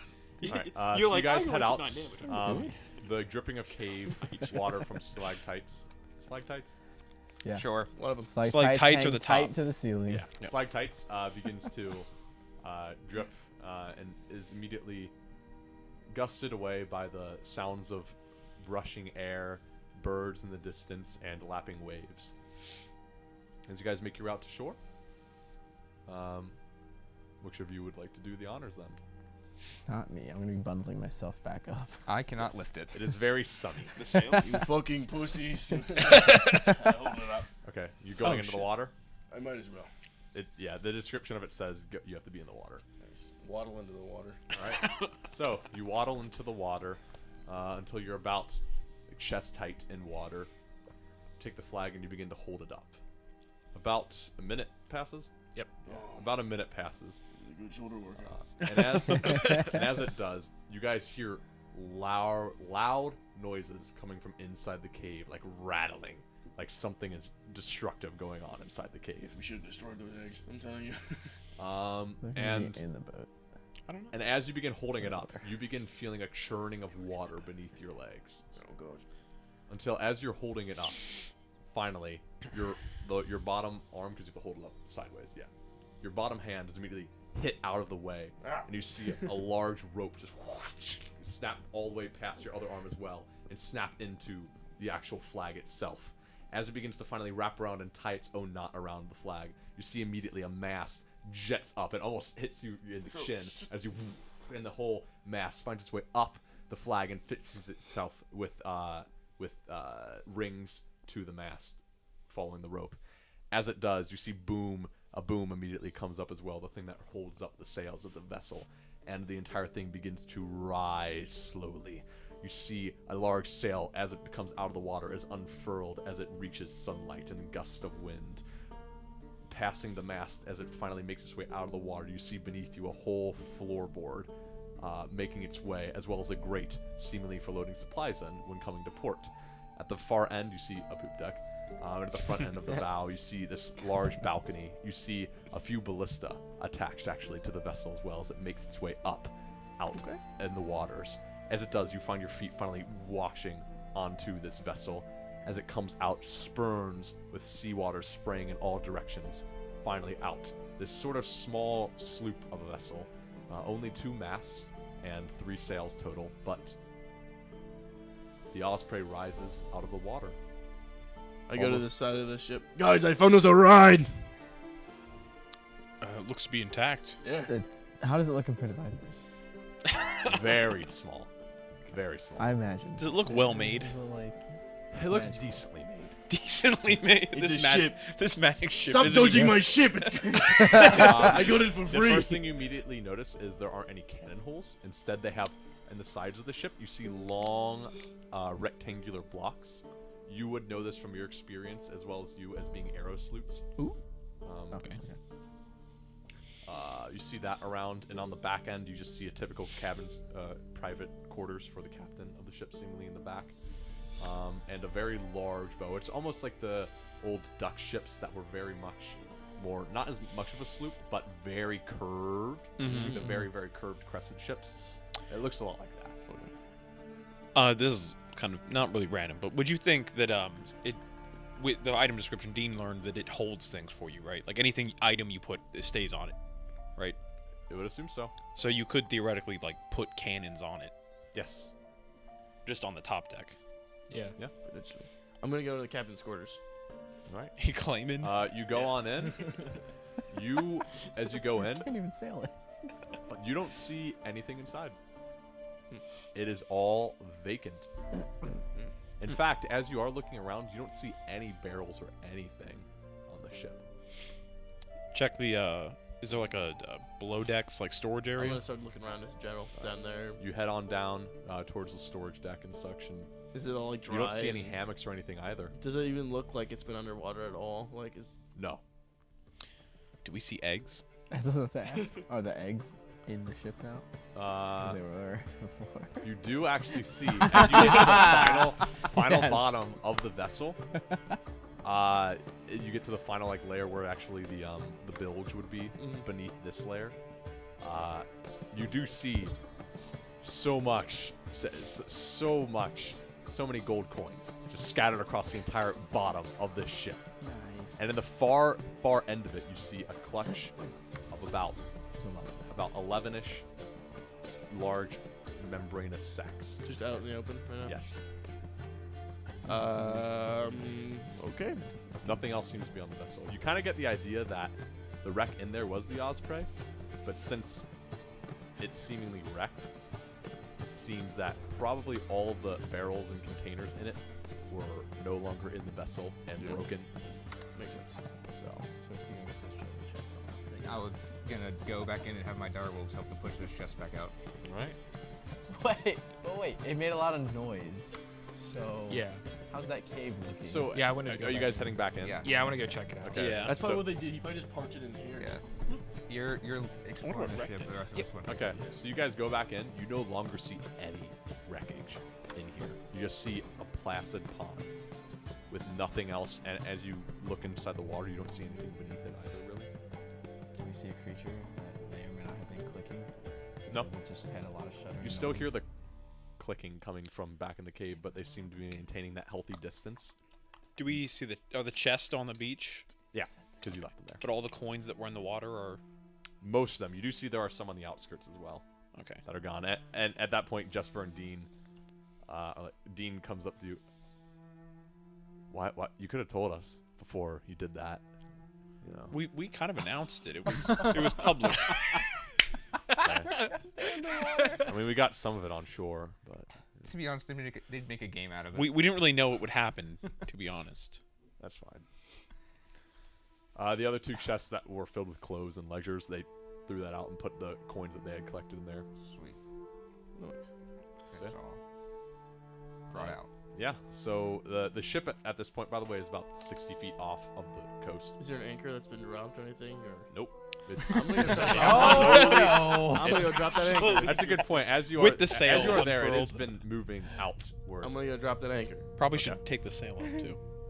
I don't fucking know how to do it. I guess I kind of know how. All you probably do is should. like get a rope and just like. It would take you a while. The ship is about actually. I'm gonna drop that by anchor this point. first. then- Okay, so you find where the anchor is.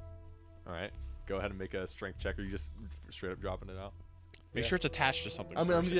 I'm assuming it's Okay. attached to the ship. with your manpower. You drop the anchor. That's like a 10. It's a 10. You can't.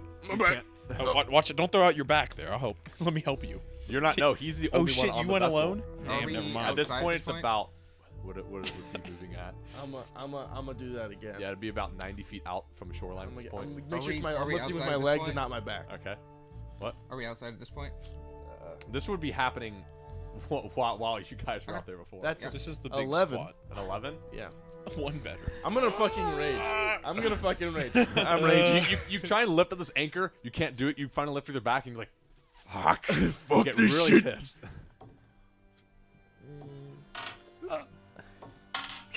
That would be a 19. 19. You hoist the anchor out finally, and you feel the chains quickly running past and past and past these gigantic chains, and finally you hear a as it begins moving. It still begins moving. You see the chain wrap, and immediately, as the sails are still up. Yeah, I'm when you gonna put the try to anchor do down, that now. The whole thing, as you're on it, kind of bows about 45 degrees Oh, to God. the right real quick as it and begins to turn around Oh, shit. towards shoreline. I'm raging through We're this fucking sail now. We're gonna first off, give me a crash the dexterity ship. saving throw. Worst sailor. Good thing I'm raging. Oh no. The peacekeepers Regardless, crashed the ship 19. they just 19. got. As the whole thing does bow, you first catch your ground. You don't fall off the ship. Thank God. But it is starting to spin around I'm in a the sails circle. as fast as possible. All right, give me an athletics check to see how quickly you can move from station to station. You've been on a boat before. You know how to put sails up and down. That's going to be 21. 21. You immediately just raging, but more of a panic situation. Yeah. You immediately quickly fuck. as it's making its way back to shore. The chain is very outstretched, and you feel like it hasn't actually caught on anything yet as it's moving through. But eventually, it gets within 40, 30, 20 feet of shore, and as it gets within the 20 feet, you immediately get the last sail down. You hear a as the whole boat seems to catch on something. As you guys are kind of just watching this from the shoreline, it immediately slowly comes. A bit of the shoreline touches the very brink of the ship as the entire front mast portion, which as you see at this point, right in front of you, it seems to be a large colored, painted osprey on the front of the vessel. As it, you see the beak of it kind of slams into the cliff face a bit and crack off. And the boat seems to be still. Welcome to the nose spray.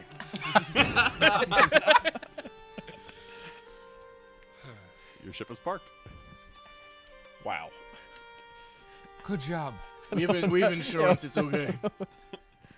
Well, it actually, It- it Shouldn't probably s- will fix itself right. once you I'm assuming so. redeploy it. That's why I wasn't too worried about it. Also, it's by myself. I wasn't fast enough. Well, let's get stuff loaded up, I'd say. Hey, the boat's closer now too.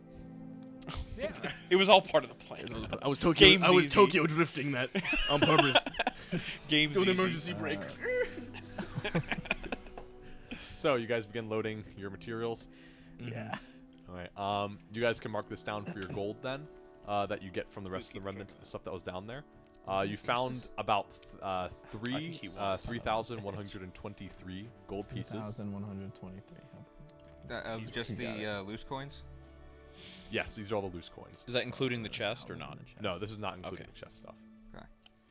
You got that? All in coins. You Brandon? find about 2,150 silver. Okay, I thought that's what you were doing. I just did the gold. I thought it was all totaled up like Okay. in gold. Yeah, neither. And then about 3,721 copper. Is this still less than the cake we baked? Yes. We should have just been professional bakers. I swear to God. How much? Now was you that have a place to store your gold. Was that 10,000 We got 20,000, I think. from the cake? What? Yeah. 20,000 You got gold from so the much. Yeah. Our cake was very good. Hey, things there cost like 1,000 gold easily. It was freaking. The place was rich. I But forgot what they were called. now it's not. What was that city that got destroyed? You know, was terrifying. Moriah. Marinese, whatever that called. Bad time. It's horrifying. Anyway, Well, Right? I So- put all the Lucy parts on the boat All right. with her, with her, Oh, with her. with Yeah, her with can her we- babies on not in We the don't same know place. about Well, that. I know they're there. Oh yeah, there's her eggs are down there. By the way, to the Oh, ship. let's put those back then. It's already on the ship. Just take them with us. They'll dry out and die. The bilge is wet, isn't it? There's no use to. They're not in the bilge. They're in the boat now. Yeah. Throw them in the bilge. I thought the bilge was part of a boat. It is, but it's not like really a layer you can get to. It's where all the loose water that does come into the boat sinks into. It goes Yeah. into the bilge. Perfect for them. Nice Well, and we wet. can't They get. would Until die. they We almost can't get immediately. them in Dirty there. water. Couldn't really grow in there as well. You just have plastered sharktopus and They'd have nothing to eat, but in don't their sharks walls. eat their other babies before? Don't Oh sharks my eat God. the other babies of the group? I'm- We weed out the weak. I thought they did in the mother's womb. Am I able to get Oh, to them? well, yeah, Yes. they're Okay. eggs. I start the process of getting them back to the lake. Your direwolves help you. They make their way back to that pond inside of the cave, How are they? and slowly you move all 11 of fine. them back to the They're water. very good. How long do those direwolves last? 8 hours. Holy crap. I was gonna say it's been like 2 hours. Yeah, I summoned them when Hamgan was chasing us. Oh yeah. It has been a while. Been a hot sec. You guys are exhausted.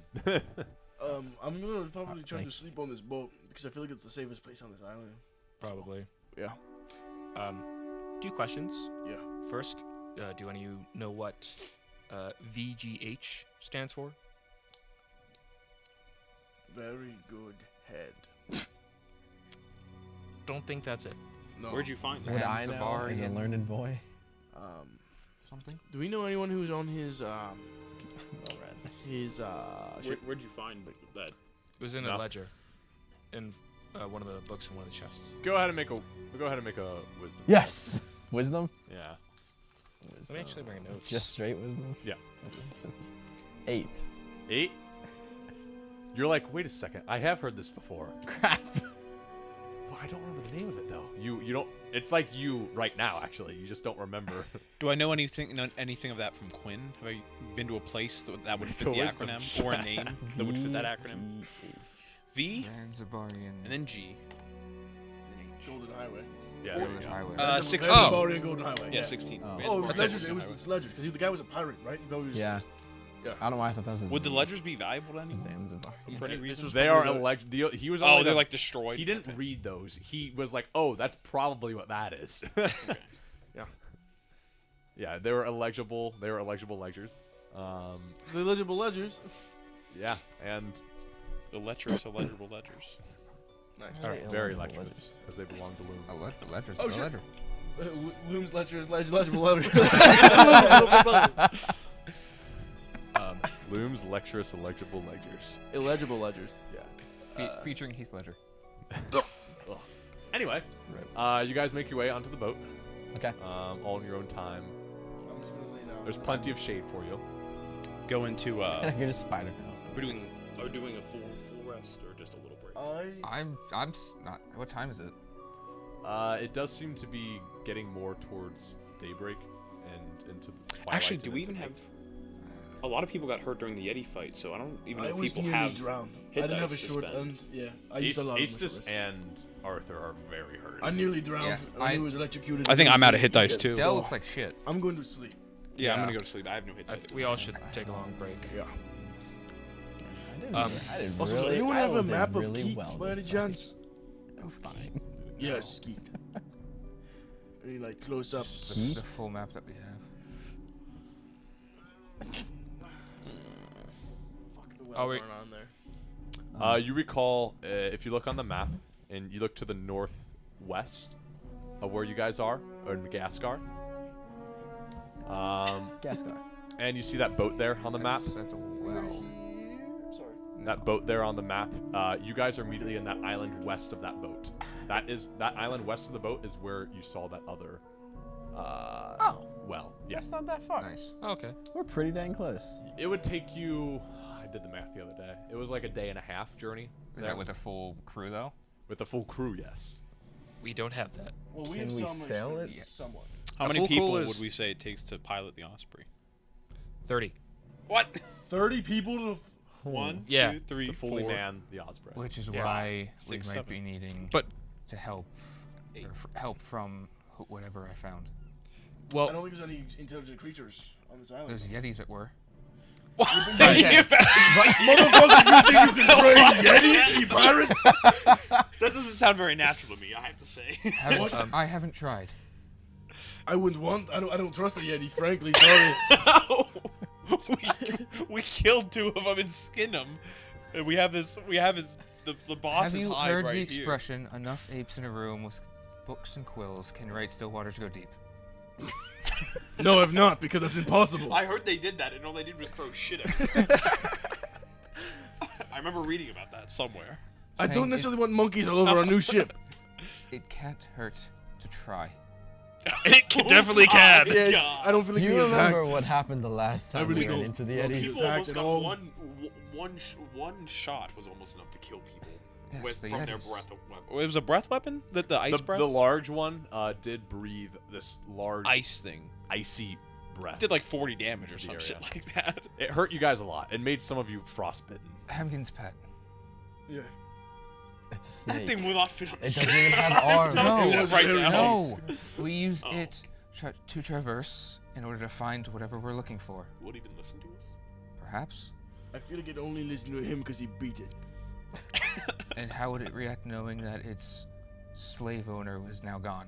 I feel like it would go, I'm a big dumb animal, I don't care. Are you willing to beat it into submission? Unless you if can it starts communicate with this attacking thing, I don't know, but... Are you willing to beat it into submission if it starts attacking you? I have severe doubts that will happen. Then I would have hoped in that case that the Yetis wouldn't have attacked us. Frankly, I wanted to once just they stay saw with you, you. they would have immediately known Yetis that are a not friend of the beasts. forest was there. Those Yetis were not beasts. All right. Well, how big is the snake? It was a snake, right? No, it's not a snake. It has 4 legs. Yeah. Oh, it's like a Body. giant It was lizard. like a super fast bronchiosaur or something, right? It's like a giant lizard. From the book thing? I read with Viper, do I know what that is? The dinosaur book. Oh, the dinosaur.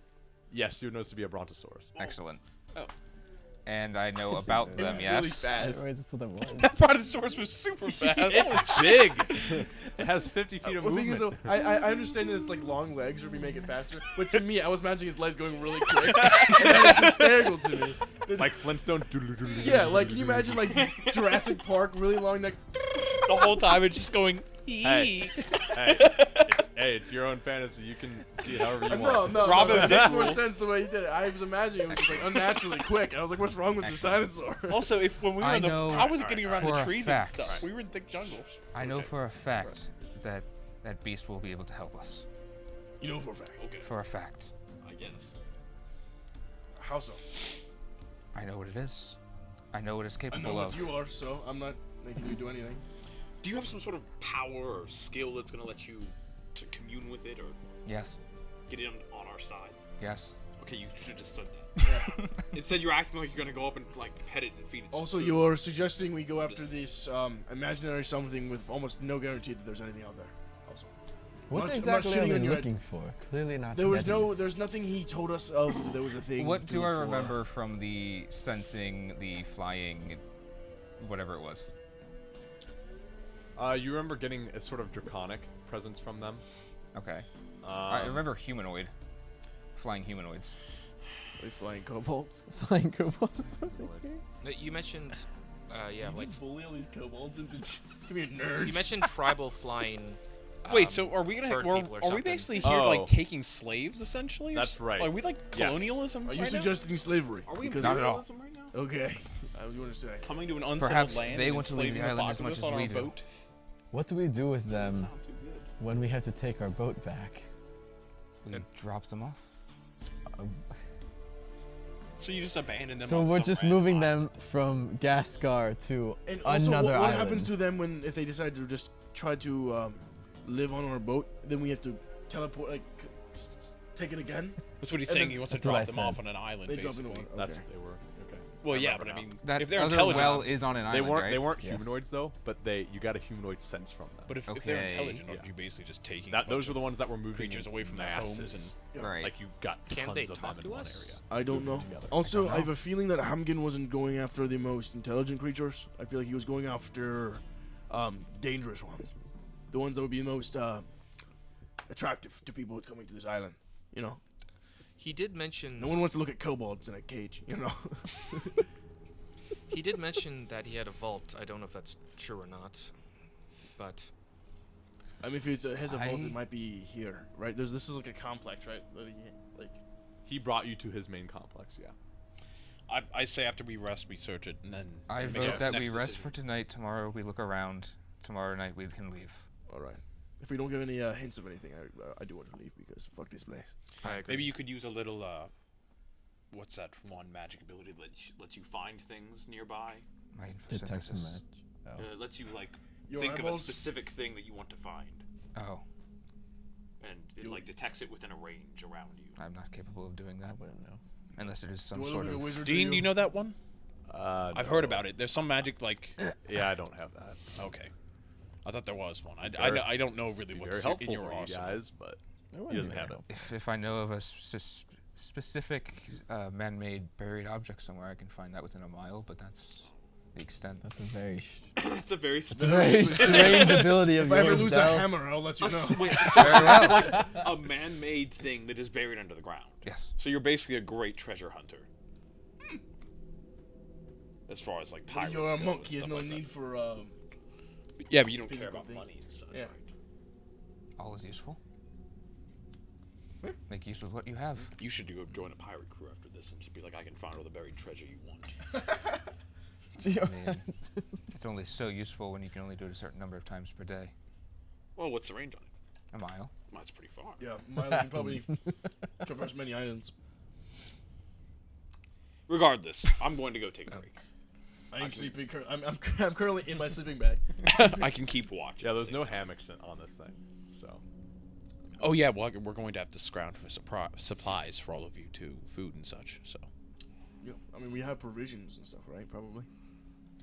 Thanks to you guys have plenty of meat. Thanks to Oh, yeah, the Anastasis's cooking. Yeti meat. That's right. You have a lot of Yeti jerky. You guys are running a bit low on your water skins. I wouldn't mind going into the island to scavenge for food and things. That as well. Don't humans have to eat? If you insist on Yes. searching for Supplies for the boat. Yes. Humans do have to eat vegetables. Don't and you need a stuff. balanced Empty diet? out what remains of his house atop the beast. Some of you are looking a bit thin to me. Unhealthy. No, not you. I know you don't need to eat. Look Look at Dean. Looking at Dell. Just a bit like Just scrawny. That's a lanky Like man. you're not eating properly. Jasper's not very big. Nah, not emaciated, but I'm super lanky. I'm gangly. Gangly. Ew, that's a ferocious I don't like that. If just- someone called me gangly, I'd like, we're yeah. squaring up, motherfucker. What do you saying? that paints a pretty awkward picture. 6'3", 175. Ooh, jeez. Yeah. Yeah, you're kind of thin. Hey, boy. Okay. I rest. I was Alright. as well. So you guys begin long resting. Yep. All right. So you guys get to bed a bit early. The sun begins to set on the horizon as you all hunker into your newfound mobile home, sort of thing. Keep an eye Mag- out. Howdy, y'all. Welcome to our magical mobile boat. that Keep an can eye out also for the double fish as a home. people. Damn fish people. Don't like that can around here. And you all begin to rest and find peace and sleeping, a well-earned rest as well.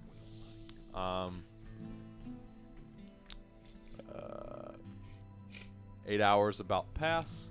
Panzer, give me a Constitution saving throw. Oh, What? Uh-oh. Yikes. Shit. You had to do me that way, didn't you? Lose a point of madness, right?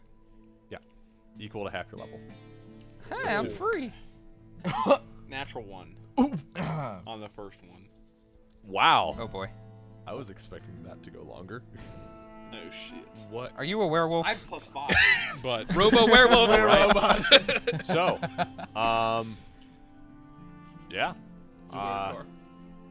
You all eventually wake up, Stephen King. and Panzer, as you do, you feel your right arm as you get up kind of just slunked to the side and doesn't seem to work at first. I kind of try to like move it and like kind of. The right arm just kind of dangles there. Are you okay? did you sleep And with then that weird? it finally does kind of twitch into motion immediately. But you feel like the rest of your body seems to resource power to that area and split it amongst the rest of the body, and you feel yourself overall a bit more weak. You have 1 level of exhaustion. Oh no. Oh, baby. Mark that down. That's all you did. Warforged or Forgeborn are immune to exhaustion. I know. Okay, so this is like special type. Yes. Okay. This cannot be removed, except by I certain. had immune written down there next to it, but I guess I have to cross that. for the purposes of it, you have for the purposes of how this How is it going to affects me, function. right, You have 1 level of exhaustion. Okay, I write that. Functional exhaustion. I think my arm might be messed up here. It's not really responding to. Was it from my tentacle slap? I feel bad. I'm sorry. I think that hit me on the chest anyway. Do you But, need some oil or something? No, I don't think this happens. It's from time to time, but I don't think anything. Can you fix There it? might be some half measures to get it working temporarily, or stave it off. But eventually, it's gonna break unless I get someone to really look at it. So we have to find a craftsman? I know someone already in Quinn who can fix it. Actually, I think possibly 2 people, but one of them may be indisposed. Why is that? I think he may be fighting a lich right now. What? Like our lich or a different lich? Your lich, the one with Okay, the I was pyre. gonna say, I hope there was not 2 liches running on Quinn. No. So, but the other one is available. How long will you last before you are useless?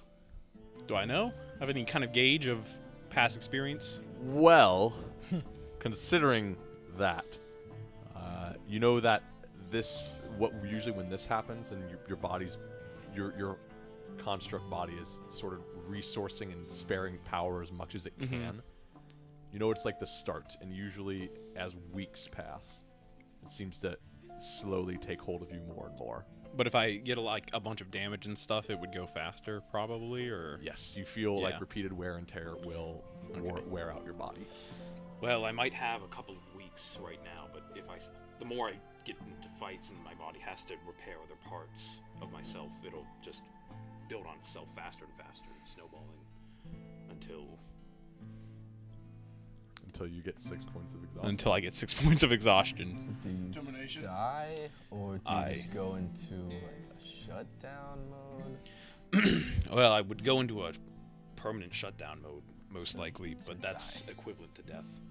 If we find either of these men after that happens, one's a woman, but either of these people, I don't know. I couldn't guarantee that. It's happened. I know it's been done in the past, but that would be more akin almost to, I would say, resurrection magic, if that was the equivalency, than to actually, which is a much taller order to fill, I guess. So are these individuals the ones who made you? I think one of them is. So could or have they made more of you? Well, he did.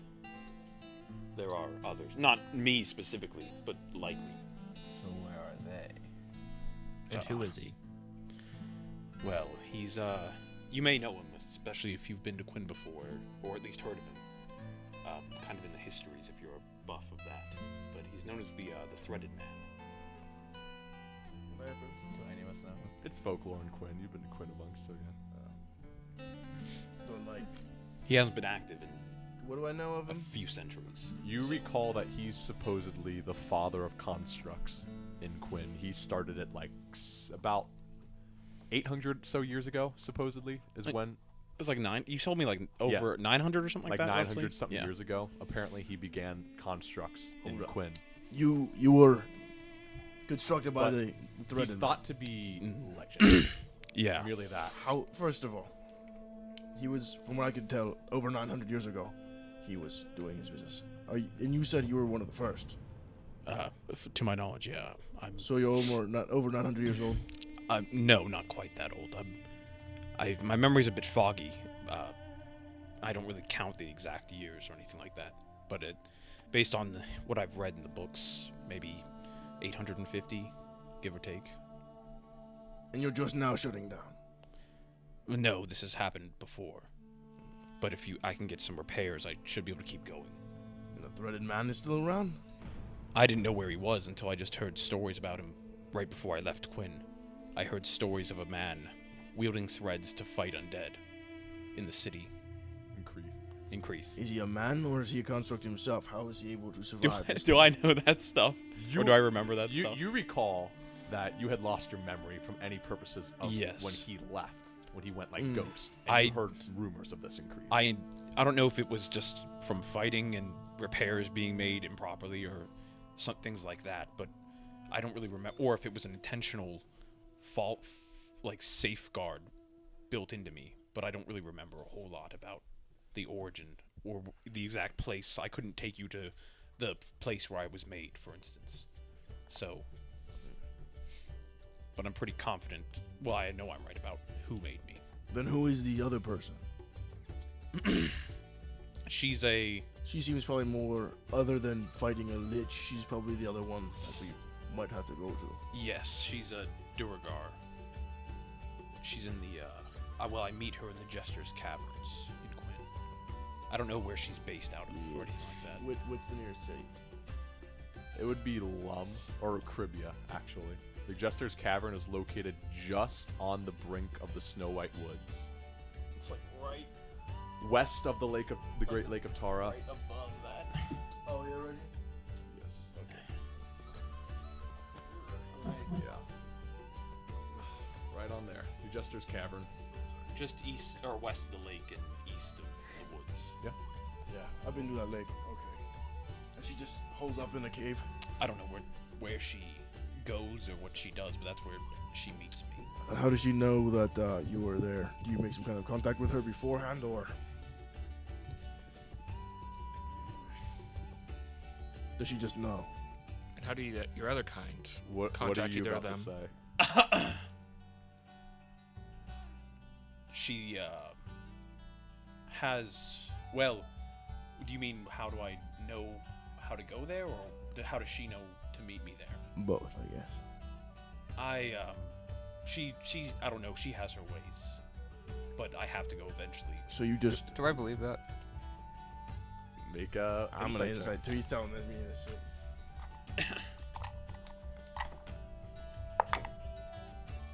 10. 10. 6. 6. Both of you, there's hesitation in how he speaks. Is there something you're not telling us? I feel like you're almost holding back something. Oh, no, I wouldn't want to do that. There'd be no reason to. But she Is this a DM? She's I don't always wanna tell there. Thing, or is this like a? She's always there whenever I go, and I always have to go eventually. So she just knows. I guess. I suppose. What about your other kind? How do they know? The same I way don't- you do? I don't know of any others who go to her. No, the threaded man. Hmm? The threaded man. How does he know? Know what? To meet you for repairs. Oh, he doesn't. I just know where he is. Rumored. Where he Rumored is. to be. I see. And Do if you're going there, Do you'll you probably see have colors face when the you're in the lich. caverns? to colors. Yes. No. Not that I Nothing, know nothing of. particular. Why do you ask? Just because I don't know. I hear powerful beings, and I hear in a cave. My mind goes immediately to the faces. Well, Do you think does she seem on that level, or is she just knowledgeable in construction? we don't really talk a whole lot. She just does it. And you leave. But she certainly knows how to fix me, I would say. Is it a magical sense, or is it a mechanical? Both. But, And she does not ask. Which, by the way, he's 850 years old. Yeah. So Yeah. What the fuck? there is a crazed person who lives there, who people call the Jester. And apparently he kidnaps people and does something with them if they go in the cavern. I've seen him a couple of times, but he's never really bothered me. He just kind of observes and then leaves. But he maybe it's because of what I am, he may go after someone else if they were human or made of flesh. How old your memory? How old does it go back accurately? Yes. like 600. Yeah, I'd say a little over 600 years. Back then, I have some ideas of what was before that even, but not super clear. Kind of glimpses of battles and stuff like that. Were you created just to war? As far as I know. And I wasn't really given any directive or purpose when the Threaded Man disappeared 600 years ago. So in your As far as you remember. in your 600 years, you pretty much have just been fighting and nothing else. Yeah, basically. And as you guys are having this conversation, you once again look over his body. You do more notice and understand, actually, as you look over all the dented plates and pieces that have been sort of added on after the fact to his body. You do see several symbols. You see a cross of Laros on one side. You see a symbol of what seemed to be a wolf silhouetted against a moon on one chest. You see several of these pieces and banners of military rank and such all over his person. And then you give me a wisdom check, yeah. I thought you said wisdom save. I was like, fuck me. I forget how one that I can't see right 15. 15. You have heard various folklore tales about a specific group of 5 construct entities that look to fit Panzer's description, known as the Iron Hand. A folklore of this traveling band of constructs that would wade from war to war, turning the tide of battle and leaving without asking for awards or gold or anything, coming as sort of a guardian angel to help kings win wars and people win battles. Was it any sort of sort of motive, which they just choose like the losing side, or they pick randomly?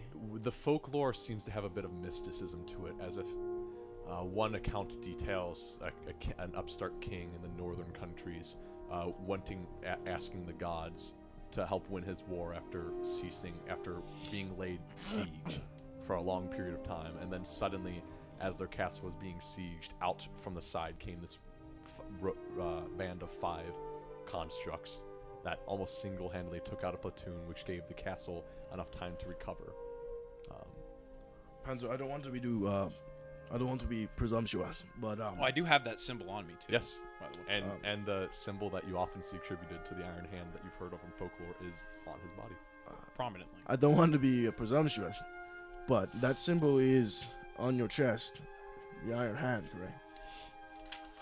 Let me see. I have actually wrote down where the different symbols are. I believe it is on the chest. The left pauldron. Yeah, left pauldron. Left pauldron. Yeah.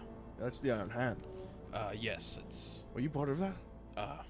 Yes, I guess I was the unspecified leader. What is the Iron Hand?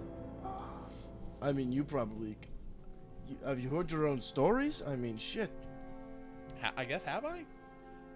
I don't really. How often do you pay attention to I don't really like talk. It's not like I go into taverns. Basically, really. these mysterious group of constructs would just wade into wars and just pick a side and just determine the winner by being on that side. They would just change the whole war. So, how did they pick who they fought for? Ask him. He was the leader for it. How did you decide? Well, we never really picked a side based on, like, I guess what you would say, morals or like right or wrong. We didn't pay attention to politics. We just fought whichever side. We'd kind of watch the battle a little bit, and we'd decide to fight for whatever side seems to be fighting with the most passion, I guess you would say, or spirit or honor, you could say. It didn't depend on who was winning or losing, or who had the correct claim, I guess. So you just rode into battle, picked a side, won for that side, and left. Well, we didn't win every single time. Sometimes it was more of a stalemate. Did you ever lose?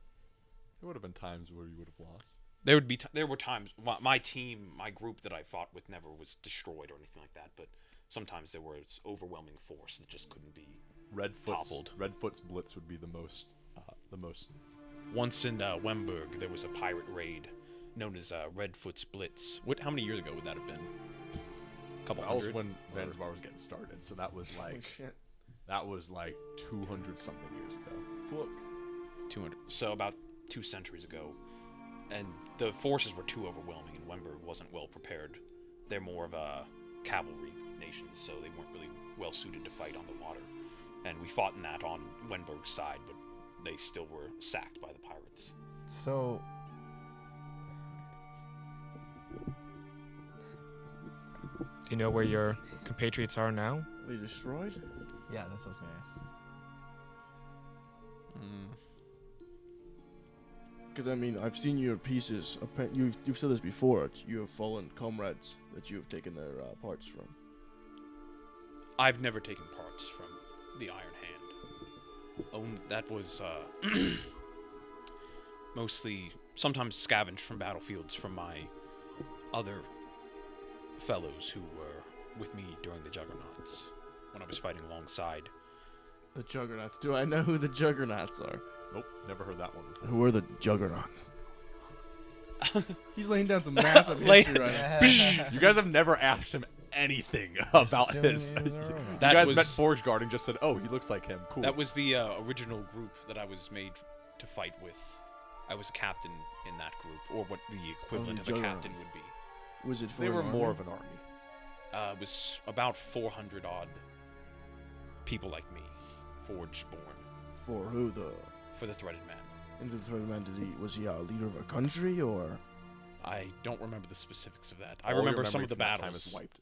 But that's Do I know anything of that? Of like the third man like being a part of a certain country? Nope. The Bavarians hold him in high esteem. That's why I asked you to roll, because apparently he originated from Crete when it was first starting out, like long time ago. Okay. Crete's an old. You do see on the chest, almost like as the breastplate would be, like straight up the middle and across the sides, is almost like it's kind of like a Roman Y, like a Y with like lines coming off of the top and a kind of line on the bottom as well.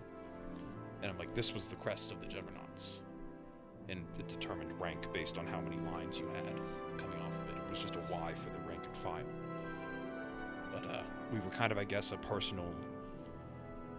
Yeah, freestanding army for himself. Yes, I guess. I only remember glimpses of battles from that time.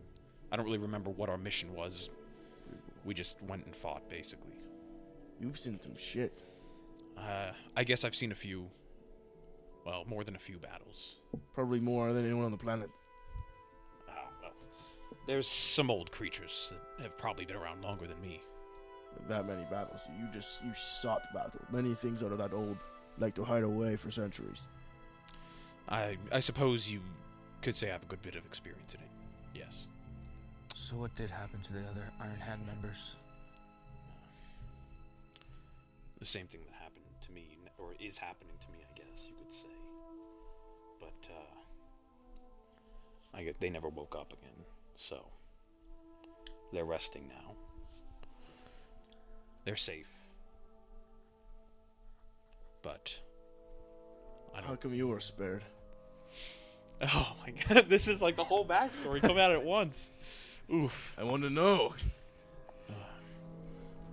Well, let's say about 350 so years ago, I shut down for the first time.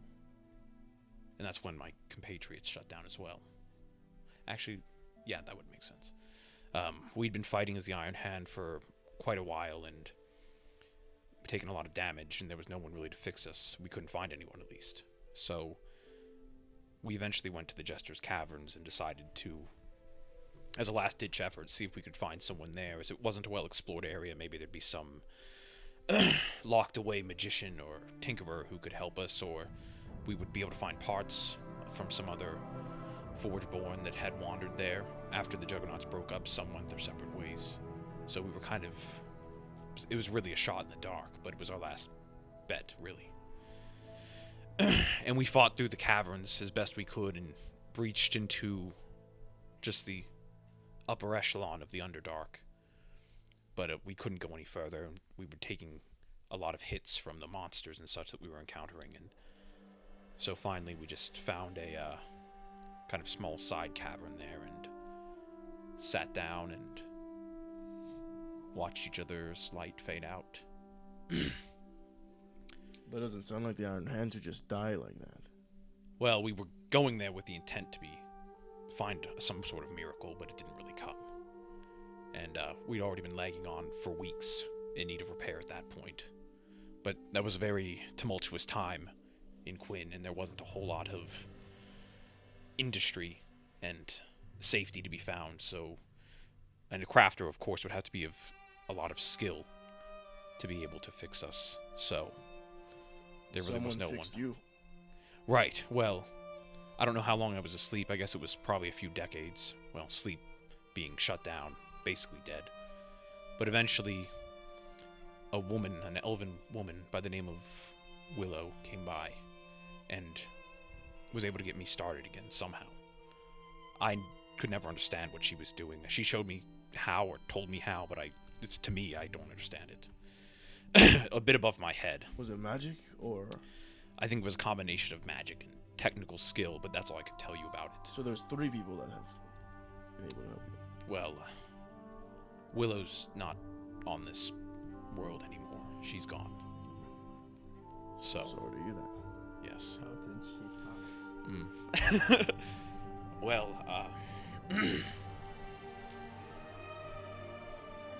we traveled for a long time together and kind of grew fond of each other, I suppose. Eventually, she settled down in a town. What was the name of that feel you know It was a small town. It didn't.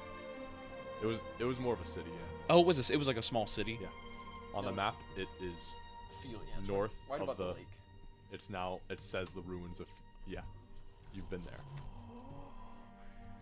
It was an elven one, wasn't it? Oh my fuck. What? This is connecting your backstory. Kind of a little bit. It does do something. But she eventually settled there after she got tired of adventuring and kind of set up a tinkering shop to do her work. I would still go out for weeks at a time to go find battle when I sought it. I couldn't really get that out of me, I guess. But one time when I was coming back from a stint of fighting, I found the city in ruins, and many people had been killed, and virtually every structure had been burned down or destroyed, and no one knew where Willow was.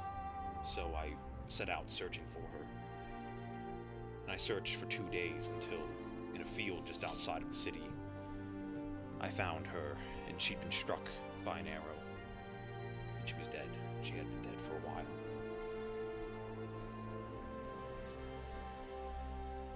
She looked very surprised to have been killed. It was she'd been through a lot and always come out on top, so I guess it would be a surprise that some common archer's arrow struck her down. Was she the type of woman to hold grudges? Did she feel like she had to be on this plane for another purpose? Do you know? She was strong-willed, very strong-willed. She was stubborn as a mule, but she had a bit of a temper, maybe. At times, but she had a sort of easygoingness towards life, I would guess. She liked to go out and enjoy life and see things, and she liked to laugh and have humor and such like that, but I guess she was very strong-willed, and if someone were to wrong her, she wouldn't take that lightly. The reason I'm saying this is because I've been to that city you were talking about. It was a ruin. And in my time at Quinn, and as you know, my father, he himself is a spirit, so sometimes he gives me glimpses into what he sees on a daily basis. And I guess he found it fit to show me this dead city. And then I saw an elven woman who was a banshee. And I don't know if she would fit your description. Could you see any distinguishing features? Or is it just a ghostly vision? You can describe it. I mean, I don't necessarily remember that. So, we'll say as you describe it. Thank you. Fits the description fairly well. Oh, that is a very close resemblance, if not an exact match. I feel like things like these aren't just coincidence. However, she didn't seem to be the most kind-hearted person at the time. She might have probably just been angry with someone delving into her territory, but maybe if she recognized you, she could help. I've never gone back there ever since I buried her. So, thank you for telling me this. I'll have to pay a visit immediately. I think when we go to Quinn, because I'm assuming we're going to have to, because I don't want to let you die. Yeah. You are too valuable to this world, I feel like. I appreciate that very much. I want to continue on and fight with you in your battles, but if you were to decide that it was more important to go to the well or go to some other area first, I suppose I could travel alone if it came to that. If we go to the well first, we can take a well to Quinn. We could get you there much quicker. Multiple wells on Quinn. Oh, well, I appreciate that certainly. But yes. I haven't told anyone any of that in a very long time. I'm glad you did. Thank you. I learned a lot. Did we just finish our rest, or is Yes, this in the midst of the You rest? guys have woken up at this point.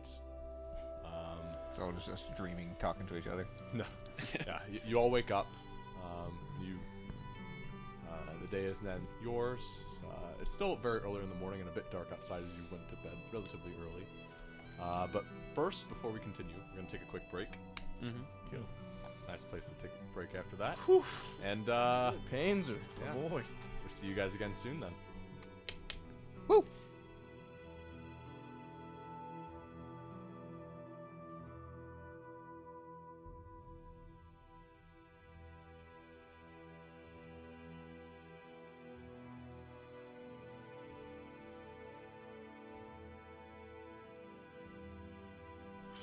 All right, everybody, welcome back. Back from our little break. Shorter intermission for you all, but we'll get back into things. So, where we last left off, you guys had just recovered from your rest and delved into the esoteric nature and intriguing backstory to Panzer. You all finished speaking, and the day is yours. So, peacekeepers, what are you doing? Before they wake up. Okay. From the rest. Or before we head out, I guess. Sorry, before we head out, I'd like to leave a little note. Yeah, it's kind of like messed up.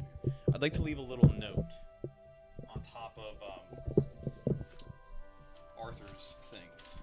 My things? I'm gonna have it make sure it's like nice and like I'm not looking, but closely under the thing, closely folded, you're not so looking? nothing can be under the blanket too. Okay. So that nothing can be seen or read, and it's folded up so there's nothing showing on the outside. Okay. And just kind of like leave it there without Give saying me anything. a sleight of hand check. So we had this conversation in the morning.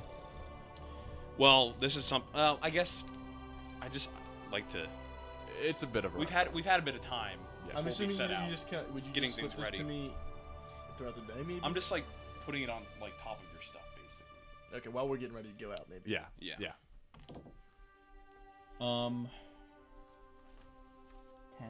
10? Let me remind myself on everyone's passive perception. Dean definitely sees it. Dean definitely sees it, but he's not here. Yeah. So.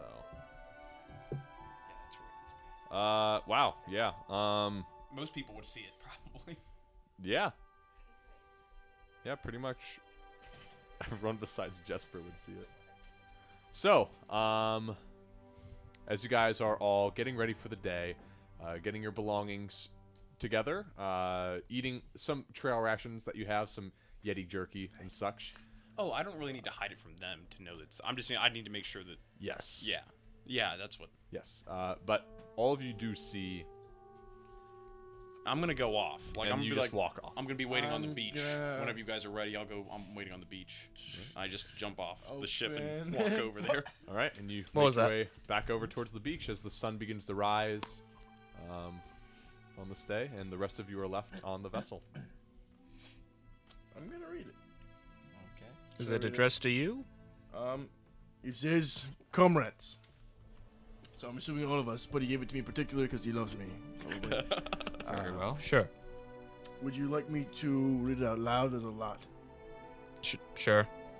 Might as well. Prepare yourself. I'm gonna read this in an accent too. So No shit. You can do your normal voice if you want. I've done this to you. I'm sorry. No, I have to be immersed.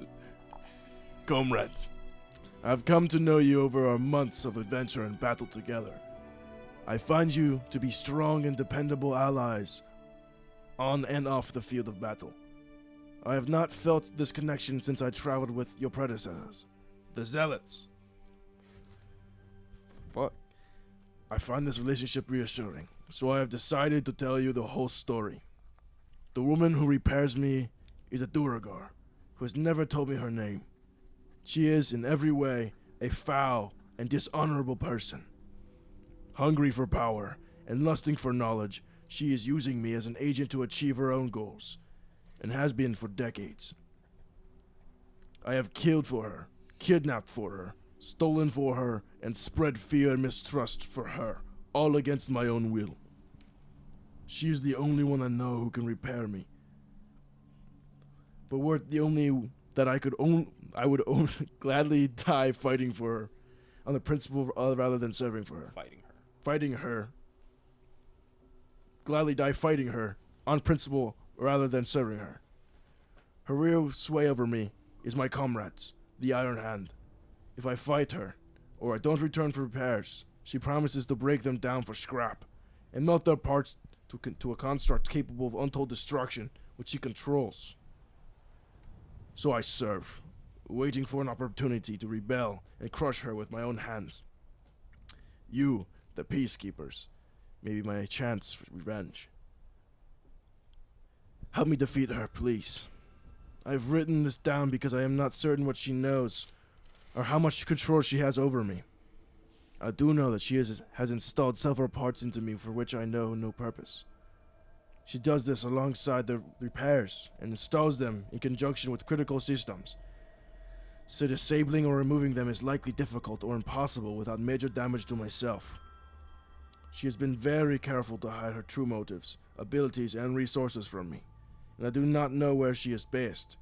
As well as we always meet in the caverns alone, arriving before me and leaving after. Sometimes I do hear her talking with someone in a strange, unknown tongue, but when I arrive I see no one.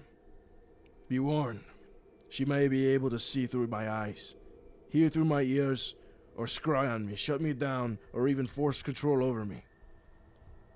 Therefore, I am writing this in the dark, with my eyes closed, with my hands and paper covered with a cloth. I hope it is enough. My current task is to capture Miladena, the spy from Laluga, and deliver her to her. Miladena is currently captured and waiting in blank. Sorry, I forgot. What was the name of that city? In Wemberg. Yeah, it was Wemberg. In Wemberg. If I don't deliver her, my old comrades and myself are both doomed. You're the only ones I can turn to. I beg you to help me. Your comrade, Panzer, with the Y inscription.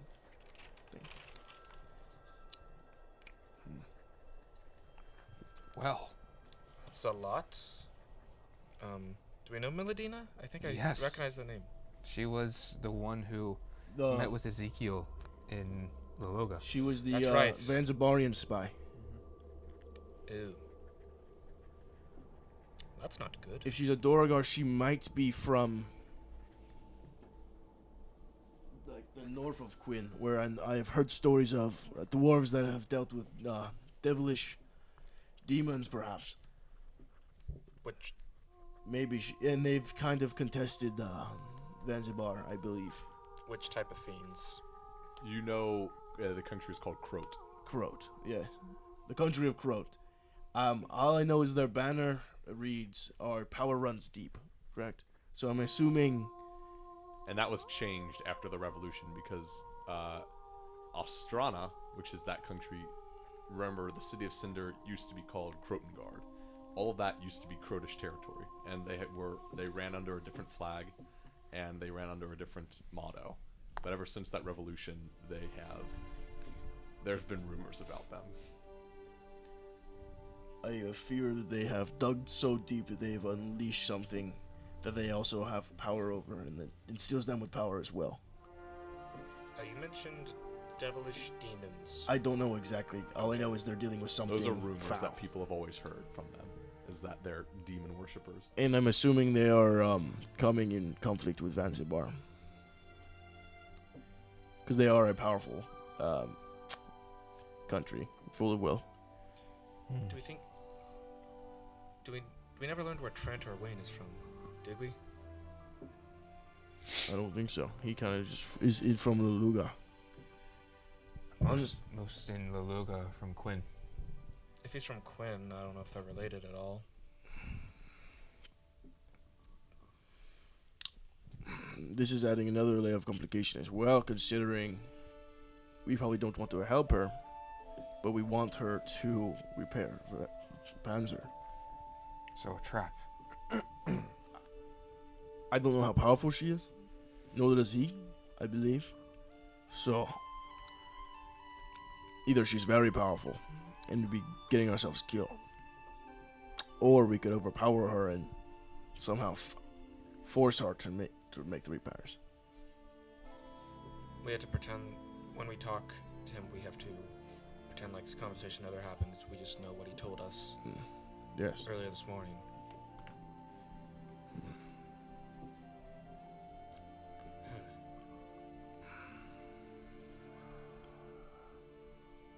So, guess we're going to Quinn then. Seems like we almost have to. Yes. Hopefully we could find a threaded man, but he's been gone for a while and it's all just rumors. I think maybe if we do defeat her without her necessarily repairing Panzer, maybe he could just, if he could stomach it, I guess, take the parts from his friends and replace them for himself. That's assuming he knows how to repair his. I think he has done it before. He said it. He has said that he searched for parts. Yeah, from a fallen constructs as well. Right, Not so I his don't know not if his that friends, was- which is a different story considering he knows them so well. I don't know if that was dealing with this specific issue though, or it's I don't know. He won't take affliction parts from his battle. friends. He said Well, that's this also the one begs thing the he question: wouldn't why do. did she raise him alone? Well, he was the leader. He was the leader, and I guess he's easy to control by himself. I and guess she had something on him by having the other 4 Mhm. captured. Makes sense. If you raised them all up, then she would have no control over them. Yes, probably more difficult.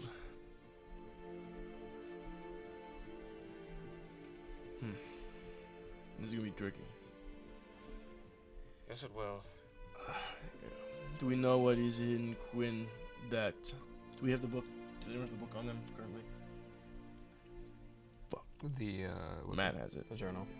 Yeah, I there's a can help copy you if found. you guys need help. So. What pieces are in Quinn other than the pyre? The pyre. Because the pyre is where the lich is. I don't particularly want to go there. The pyre and the red dragon. So pieces And the of, dragon? Yeah. pieces Oh. of 16. There's the pyre, and then Beacon. Imperium is out in Dondella, which is out in space. Yeah. over the. Zone Where's Lake. the stick? The The Rod Rod of of Monarchy? Monarchy? Yeah. Somewhere in a Somewhere cave in in the Sheer. frozen wastes, yeah. You don't know where. It could be on like the border. of Other Sheer. items that you have heard of that are in Quinn that aren't pieces, though. God's Wrath supposedly is in Petra. That's one of them. So there's a basically super powerful hammer. That's With a the- folklore piece. Folklore. Many things I hear in Quinn are folklore, but I'm feeling they're based on truth.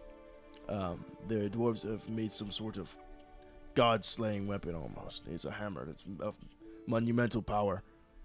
I think in the right hands it could be used to further our goals. Definitely, if that's true. Yeah. However, the main problem is it's in the fabled city of Petra, which, if you've not heard of it, it basically was unknown secret city of dwarves that now resides floating in to space. Maybe there's a way we could get up there teleportation-wise. Is it still over Quinn? Yeah. I was pointed to it by a dwarf, but it's like pointing to the stars. You don't know which one he's actually talking about. There's so many.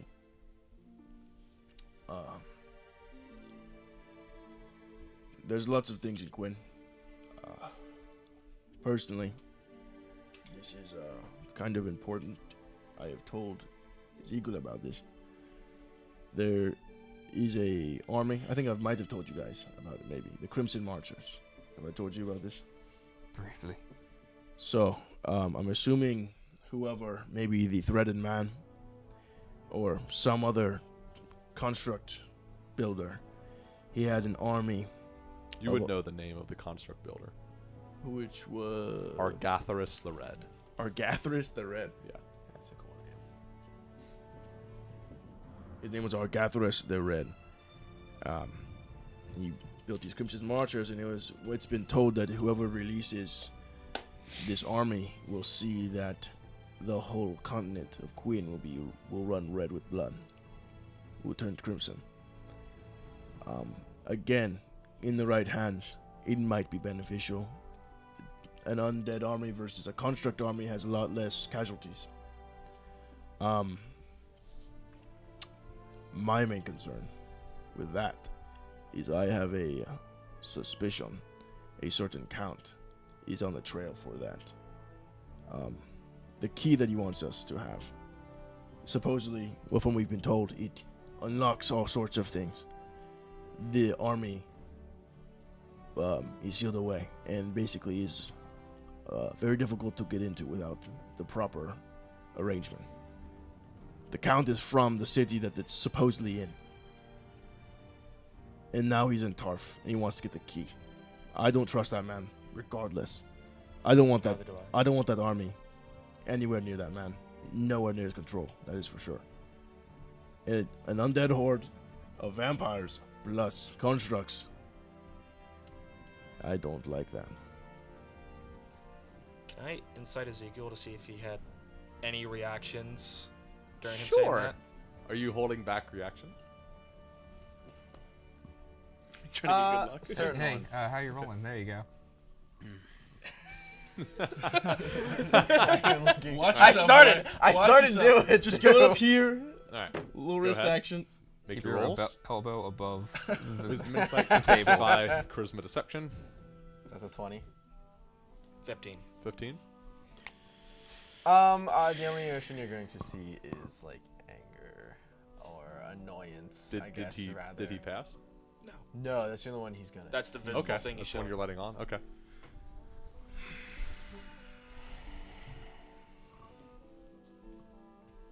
Make eye contact. Is anyone gonna challenge?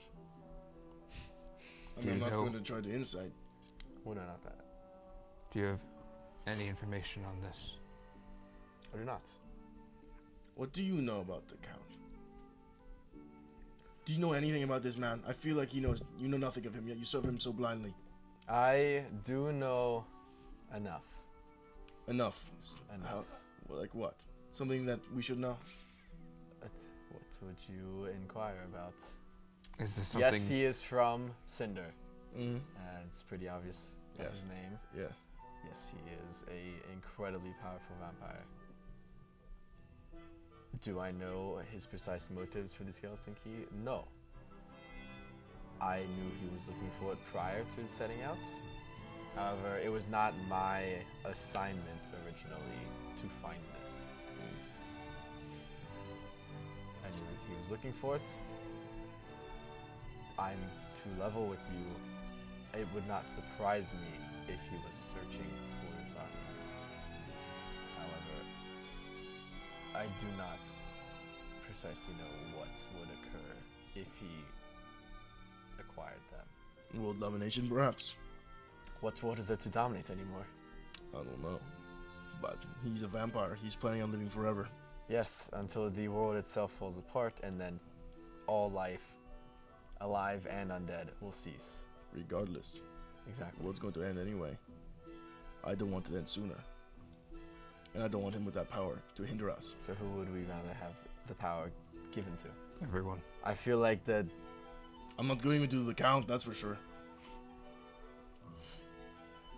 So we just let it sit then. You let it sit the way you use it for good. Against the undead hordes. Oh, what is our good versus his good, though? I understand you people do not trust him. That is to be assumed because he is a vampire. Why do you trust him? Well, because he saved. I've never met him. He saved what? He me saved in my city. I'm alive. I didn't need the vampires to save me. We bring in Those continents. anyone into the city. It seems like he's using your city. It seems like he's holding you hostage. He's holding this over your head. I give you immortality. That means nothing. He's now, you are his slave. Of Because he's what? powerful. He's so powerful, he can control you. You're not even Do attempting. you know where we are Now. now? Continent away, yeah. I have had no contact with him since we've left. So that why do you Tarf. care so much for him? Because it is where my loyalties lie. Where do your loyalties lie? To myself, to my kingdom, to my friends, to people that need to survive. I don't give a fuck about some vampire who wants to take over the world. And I have friends and family in Debella.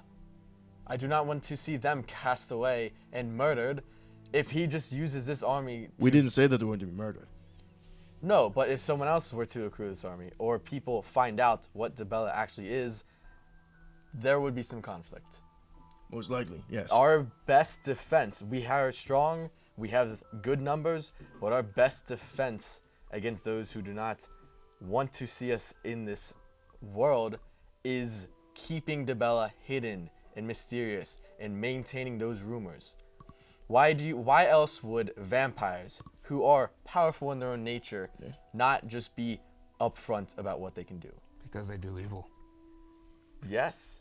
And that is, but If everyone does evil. Some evil needs to be done for better purposes. Vampires, I feel like, only serve their own gain. At least, I don't know. Obviously, I vouch for you. You seem at least relatively respectable. The Count, I know nothing of this man. He is from... And what is your personal gain, though? You've told me that you want to roll... Brag. Yeah. Because your father rolled Brag. Yes. And that is your end game. Yes. Is that not a personal goal? It is. And a very... However, innocent people aren't going to die because of it. I don't think his... And innocent people don't need to die. If a vampire is a vampire, innocent people are going to die. Perhaps, not necessarily. Perhaps he just wants an army to stand there so that no more can challenge. An army and then doesn't we can stand. be into the world. An army is an army. It destroys. I don't think when Arthur becomes king, he plans on serving infants to his people. Because were they evil? Is that why they were served up? And it seems to me that the Count probably came to your city. He's a very persuasive man. He made the nobles immortal. And passed down, more and more nobles became. Now they're grateful to him. Now he has subjects. They're loyal to him now because of what? He convinced them that they needed this. There's because plenty of people. Every king cared about all the peasants in his field. Yeah. I bet you won't find that in the history books either. Fair. But the many subjects are subjects. In order to rule a kingdom, those that are in power stay in power. Those other groups have to serve them. There's an order to ruling any kingdom. You can't just let anyone be of any class doing anything. That's not how it works. There's wealth, there's army, there's power. There should that be hierarchy. trickles down. There should be. To hold power, you have to have servitude. Right. So things are stable. And However, so in order to serve I'm the saying the greatest Count. good and those with the most importance, sacrifices must be made. Sacrifices for selfish gains, essentially. It's the gains of survival as a whole. Think about it this way. If you were to turn the peasants into the vampires and have them murder the noble classes, you now have uneducated... Yeah, I'm not arguing why he didn't do that. If I was an evil vampire, I would for sure go for the nobles. Why do we need this Exactly, system? precisely. Because that is how governments and kingdoms I'm not and kings and queens work. And why do in we this need world. those? Because there has to be some system, and at any system there is a top. You can't make a perfect... But do they need to be undead? And do they need to feast on the innocent? No, and there are those inside who are not undead. Okay, well, not many of them probably. No, they are the minority, I will give you that. But if they do not want to be turned, we do not turn them. It is a choice for them. And what about those who disagreed? What happened to them? Most of them, we let them go. Into the world of... Into the woods where they will most likely be slaughtered. Yes, we understand that. And we tell them that as well. They take the risk, they get killed by the Fomorians. It's not easy living in the woods surrounding Dibella. I didn't say it was. I'm saying that the Count seemed to take advantage of people that were scared. They were looking for a way out, and he took advantage of it. I don't trust that man. Many. You would be right to not trust any leader. There's always conniving, surreptitious deception in any ruling class. That is false. True leaders are teachers and are peace bringers. Oh, and how do you know of this? You have been hidden away in a monastery. And we had our own leader as well. And how did those end? Where are your monks now? Do they still follow you? I don't see them anywhere. Where are those loyalties I get off the lying? ship. Oh shit! All right. Pancher's like, hey guys. Right. You get off the ship and begin making your way to the shore. There are most of you at this point. Jesper and Dean will get off the ship and kind of get away from this.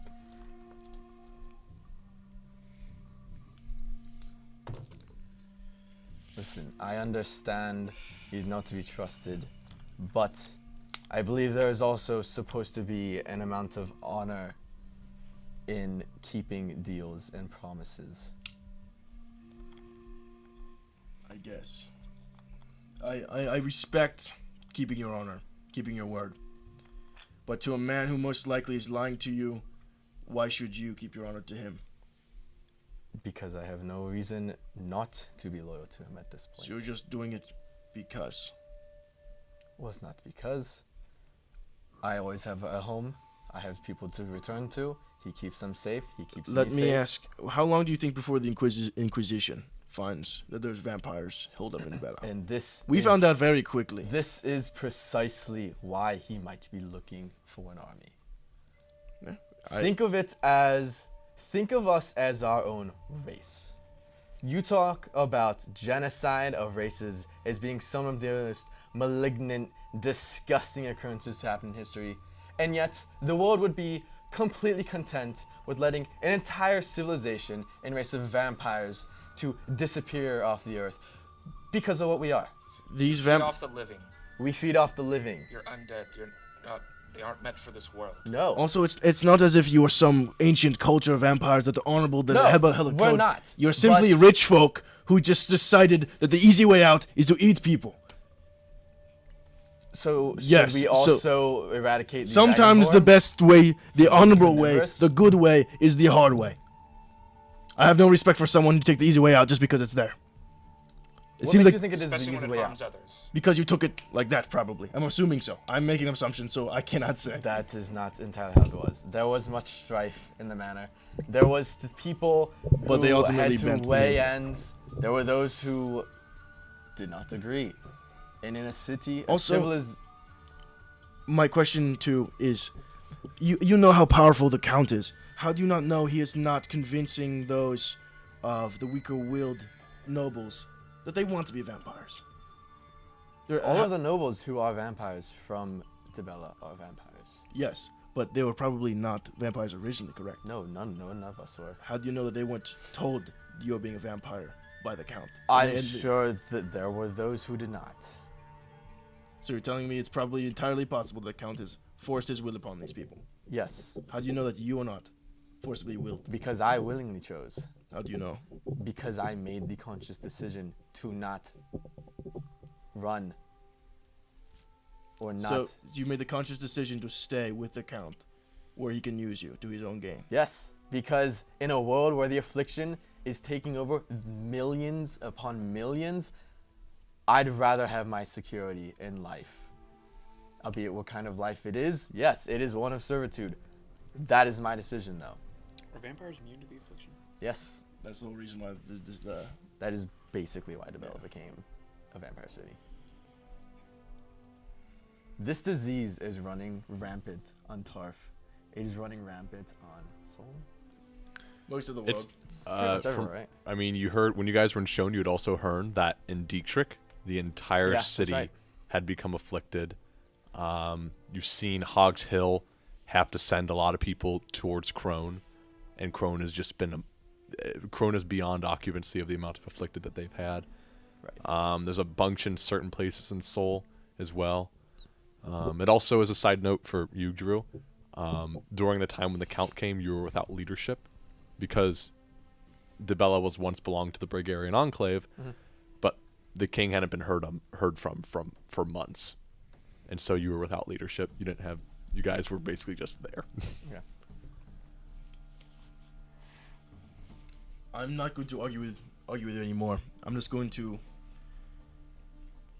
suggest you figure out why and where your loyalties lie. If it's actually important for you just to honor this man because he was there and he accepted the spot of leadership because he could. Yes, he accepted the leadership because there was a vacuum in our leadership. Someone had to take charge. Him being powerful, being a well-known noble from where he came from, or at least very well off in the chain of command, joined in, said this is how things are going to be from now on because there needs to be order. You've heard of martial law, I'm sure. Yeah. It was basically that. Okay. Is the man to be completely trusted? No. You will never find any dog of war who does not question his orders. But there needs to be an amount of faith in the leadership that what is being performed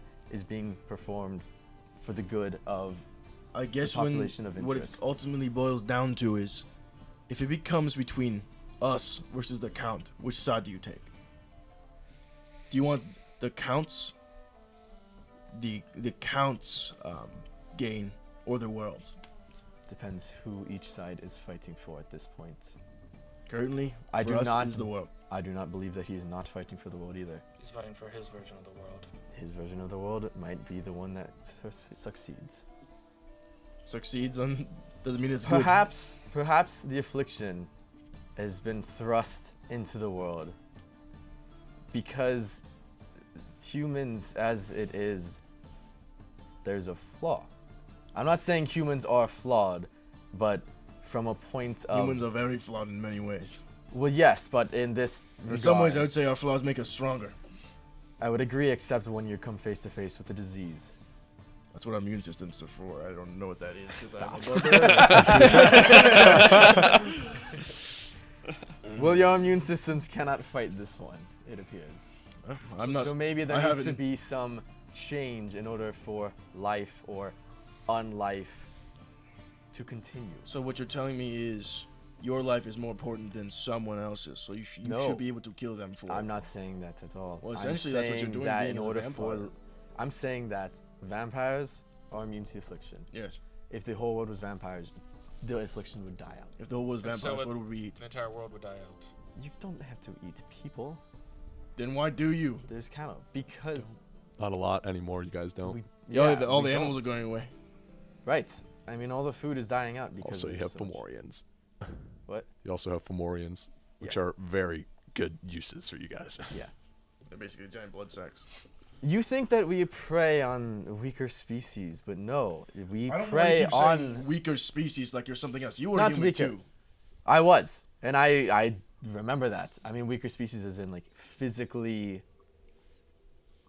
Prey. weaker. Prey, yes, but I would not consider a Fomorian to be prey to most. No. I know I, in a single combat with Fomorian, would most likely fail. Yeah. No, I understand. And yet, these are other creatures who most of the world considers evil. So aren't we also doing a part by eradicating them in a similar way that the world would think they're doing their part to eradicate us?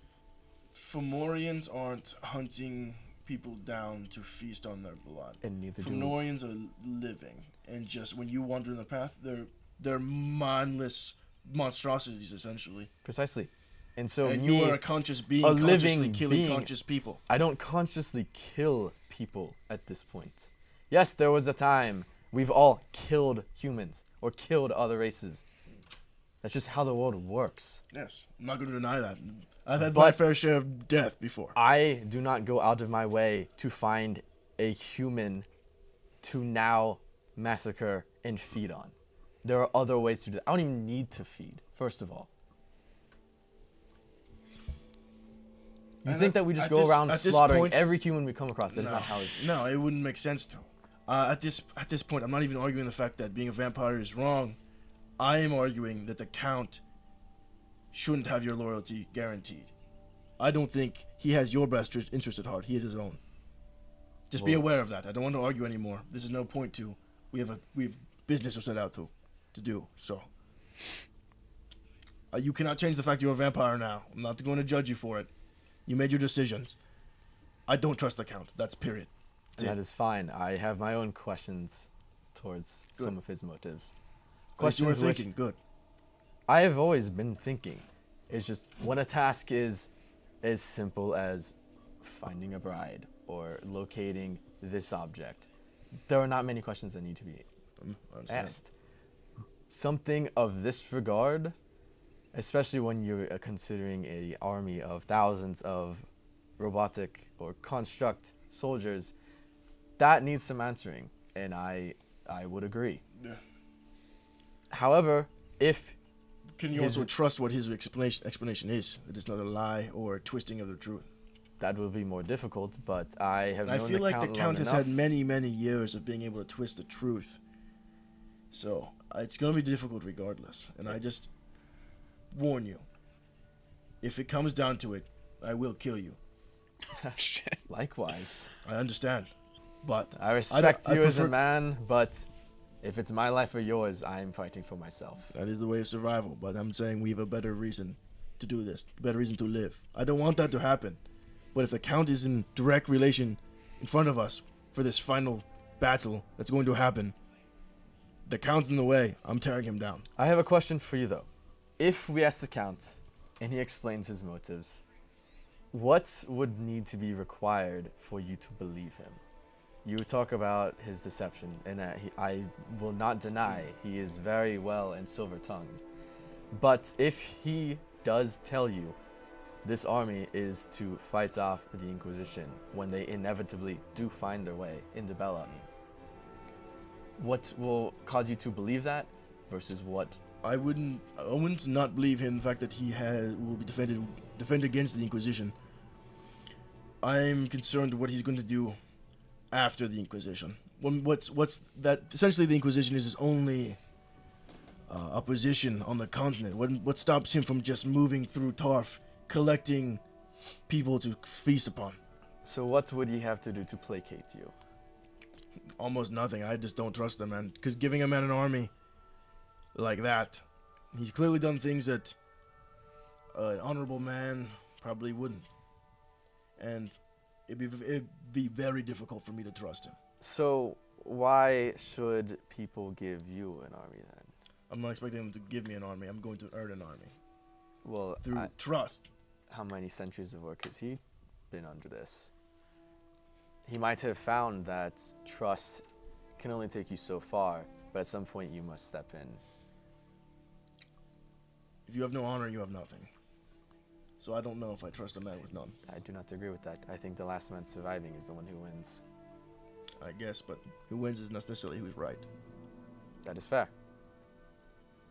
Like I said, I'm done arguing. Okay. We're gonna go into this jungle, and we're gonna survive like a team. That's the third time you've said it. Yeah, I'm getting off the fucking boat. Last comment. All right. Last comment. He couldn't even get the army there. It's across the ocean. Mm-hmm. And he might be as powerful as spellcaster. He could just do some kind of teleportation thing. I don't know. But It's either a way, I'm large probably army not to happy with what he teleport. wants to keep for. Exactly. That is what I'm mainly worried about. Is just him with an army. Anyway, jungle. It's actually So, We're exploring the all five of you Hamgan's get area. inspiration dice. Who? All five of you get inspiration, Inspiration Oh, hell dice. yeah. Is that for RP or for? Yeah, that was really good. That was pretty sweet. This is my fourth of the game. Are you stat first? Also, Well, you Drew, only have one at a time. I know but earlier in the I keep track of campaign, them. I had told you to change your alignment. You can change it back to lawful evil. Fuck yeah. Where do you keep track? Very lawful evil. Where do you keep track? I just have. So yeah, you all, however, make your way back to the shoreline. And all group up on the beachhead. Panzer, as you're waiting there, you watch as one group after the other. The first one coming to the shoreline before is Dell, looking very angry, followed by Jesper and Dean, and then slowly followed by the rest of your compatriots. I'm looking at them like, did the letter do all that? I'm just gonna go up to you. Thank you. We will do our best to make things right. I appreciate it, but I'm not really sure what you're talking about. I don't know either. Just kidding. Let's just get this park over with. So what is the deal? Why are we here? Are we not going to the I have a well? list that we could perhaps split up and accomplish, or We'd spend a few hours here before we head out. exactly. Okay. There might be something useful here or something we could learn. We don't really know where anything is in Yes, particular, so so we we might as well go in any Take direction. a look, search in his areas, perhaps ledgers to find out more. That's less so. I would very much like to release any creature that is in a cage. Then most likely it's in his compound, which is probably where his vault is as well, correct? Yes. Most likely. Perhaps find a vault. Yes. And also find out what happened to other people. Kind of see run this place on his own. Yes. Yeah. Let's Well, I mean, also- It's kind of run down, so I wouldn't be surprised if he was just doing it by himself. Well, he couldn't have built this on his own. Oh, yeah, you're right. We should probably be certain that we don't become the target of any pent-up anger that the caged beast might have. Let's stick together. I agree. I think Especially we if should it's some stick sort together. of magical creature or abomination, it may not listen to you very well, or any of That us. big thing in the jungle. Yeah. The other, not the Brontosaurus, the other, No. or Whatever, something massive. The big thing. something larger. Something draconic. There's always a bigger fish. Something large. Perhaps find something to help us pilot the ship. That's becoming less and less of an issue. Oh, yeah, but Perhaps some supplies We as would. well. Would we have gotten the sail back from the ship and not just have it sit there? Yeah, what's the deal with that? Yeah. We can't Yeah, we can do that. There's no. I don't want to just leave it there. Okay, so let's do How that. heavy is Yeah, the sail? like- You can, so the way you bring it down, it says it on the card, is you spend a minute bringing the sail down from the ship, and it goes down just the same as it came up. Yeah. Um, All the can- items we put on it stay there. Can the pieces be used by anyone, or is it specifically That one is not attunement, so that one can be used by anyone. Okay. Cool. Yeah. And then the ring isn't either, you said. The ring is not attunement. It'll say on the card if it's attunement. All of the, and then also keep in mind, all of you that have pieces of the zealots, those are attunement. I wish to see that Brontosaurus Hemgen had, but that is more of my own personal goal. And then It should be able to survive here, shouldn't it? yes, and also perhaps watch over some of the smaller creatures, and perhaps creatures that would guaranteed not survive long. We could take with us. I'll leave it up to the group. I would like to. Well, it depends if they could fit on the boat and then survive on the island we're going to. Yes. The gang becomes Noah's Ark. I made that comment earlier. Yeah. 2v So- animal guys. Plus a brontosaurus. No, We're gonna need a Tell bigger you right now, boat. that brontosaurus is not fitting on that boat. no fucking way. You like strapped to the The side. brontosaurus will break that boat. Yeah, fuck that. So Okay. cages and searching first. Venture off. Might as well. All right, so for this, I'd like to ask each of you what you would like to do in your time on the island while you all are sort of cleaning house, so to say, of this park. So what would Al-Anon be doing? Well, when we go into the park, is there anything we see besides, like, we walked through and we saw all the, like, dilapidated exhibits and all that? Yes. Were there any, like, buildings that stood out or any exhibits like that? Where's the Dippin' Dot stand? Yeah. Yeah. Looking for no. a snack. It's over to the left a bit and Okay. near the reptile house. No. Dippin' Dogs. There are. Oh crap! They only there have are they only have particular, vanilla guys. like houses made out of stone, made out of large cobblestone, that are scattered around. And as you walk around, you do see names on them, but they seem to be more exhibits for smaller creatures. Many of them, one will read the reptile house, one will read the aviary.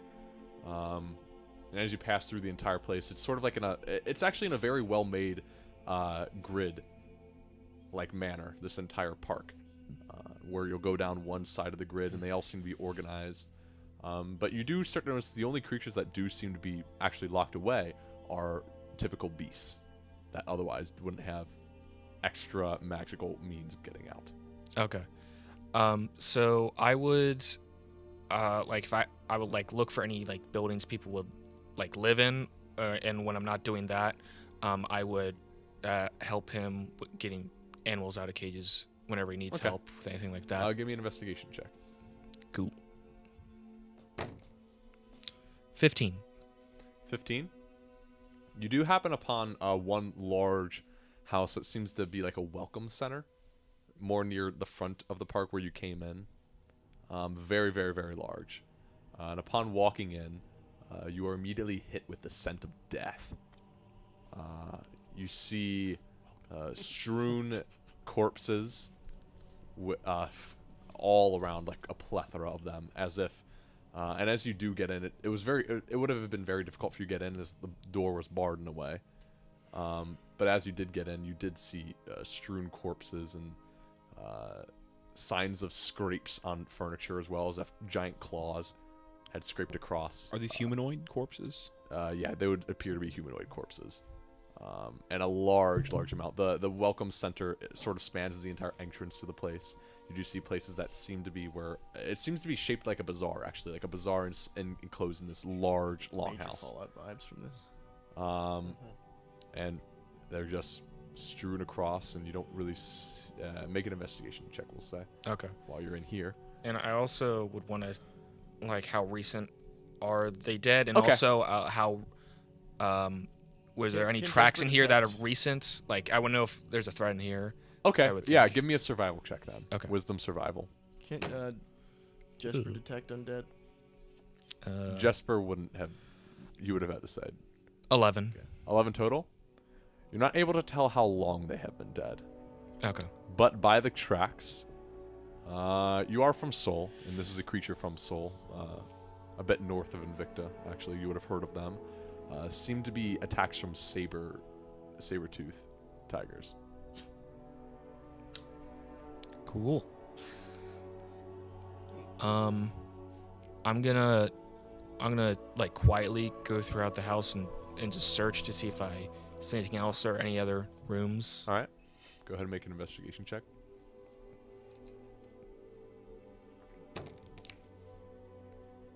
18. 18. As you do see a few corpses lying here and there that seem to be a bit more fresh, which is curious to you. They're not sort of sunken in with flesh, just barely hanging on. They seem relatively fresh. And as you do get more towards those areas, you see some of them are piled in like actually in piles, and you do actually see the scent of what seems like fresh dung in areas as well, as if this might be a frequent place for trips. I'm gonna leave. Okay. Seen enough. Just skedaddle on out there. You leave. The scent of death ends and fills you with glee in a way. All right, so you spend a good amount of your time doing that. Yeah, I'll let other people know about that there's probably something dangerous in there. All right. So. And Del, what would you be doing? Spearheading, releasing the animals. All right. Easy enough for you. As you notice, all of them are beast exhibits, typical beast exhibits that were not otherwise able to leave. Most of them are well fed, if not all of them. Mm-hmm. It seems that Hamgen, although in his insanity, was more or less keeping track of what he could muster and keep hold, as if someone might come to his park one day to actually view it. But you release them all. With your ability, none of them, you don't have any issues doing it. They all regard you as a friend, and you allow them to leave, and immediately you spend the better part of a good 2 hours releasing all these beasts. Okay. Now that you bear release gets to everywhere fight a from dragon. you release everywhere from wolves to dogs of sorts to large cats to elk in one exhibit. Anything I haven't seen before? Yes. At one point you come across an elephant exhibit. Monstrous creatures that you've never seen before. You help release them. You haven't seen apes before in your time. There is an exhibit of gorillas, which you... Any dinosaur exhibits? In dinosaur, you do see a few dinosaur exhibits as well. Large, with like sort of reminiscent of an armadillo, except with a clubbed tail on the back. You see a large area of these herbivores. You unsure of the name. Not really many other of these large reptilian-like beasts as well. It seems that the other ones that would have been here would have escaped with their strength. And you do one thing that you actually no, you would have seen those before. One thing that is kind of happy because you would have seen these in the Shining Fields back in Seoul is these black and white striped creatures that are in one exhibit that are reminiscent of horses. You see a whole exhibit of zebras. And yeah. And then After that, I would have tried to track down the Brontosaurus if it was in the same place that it was. After Yeah, him getting easily enough. collected. You head there. It's there. It's still by the Welcome Center. As you go, you actually would have crossed paths with Al-Anon. Hi. There's like a saber-toothed home in there. There's a lot of dead people. Oh. Some recent. I don't know how recent, but very concerning. They shouldn't have any issue with me. There's a lot of dead people in there. I'm better than those people. Okay. Just let you know.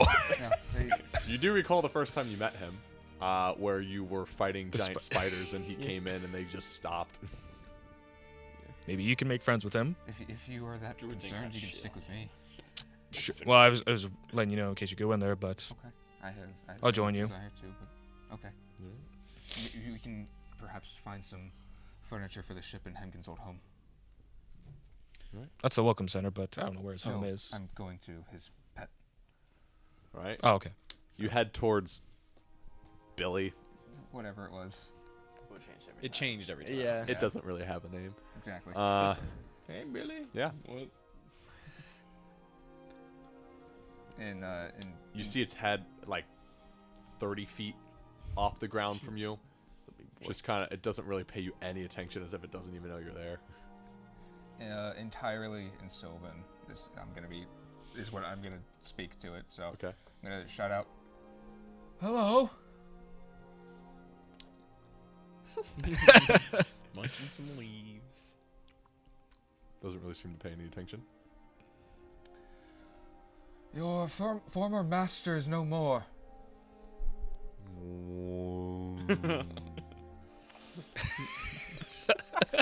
This one's a bit slow. Be careful. You watch the Ham giant can punch him one head too many times. cranes down, but to the right of you, and reaches out into the jungle and takes a large bite out of a leaf out of one of the tall trees that are reaching out, and just rip it off and bring it back up to its head. Am I, while it's doing that, able to get on? You're gonna get on? Am I able to? Is it close enough? Yeah. Okay. It's Up to its head? its whole body up to its head. Yeah, You're if gonna while climb. it's down, am I able to... Oh, I see. Well, it's on one of the. It's going over to one of the tall trees. Okay. Yeah. He seems to be getting along well enough. The home is still even with this platform, right? More or less. Okay. You see, it's held together by loose rope and tassels. Shall we? Was there even any furniture left in there that wasn't destroyed? Okay, that wasn't. No, it was all destroyed. This was You the also home you were recall going that to? it looked like a chimney once was a part of this home on top of this creature, but is no more. Probably from it being jostled around. Dinosaur house. I thought you meant a different home. Some Flintstone shit. No. Why?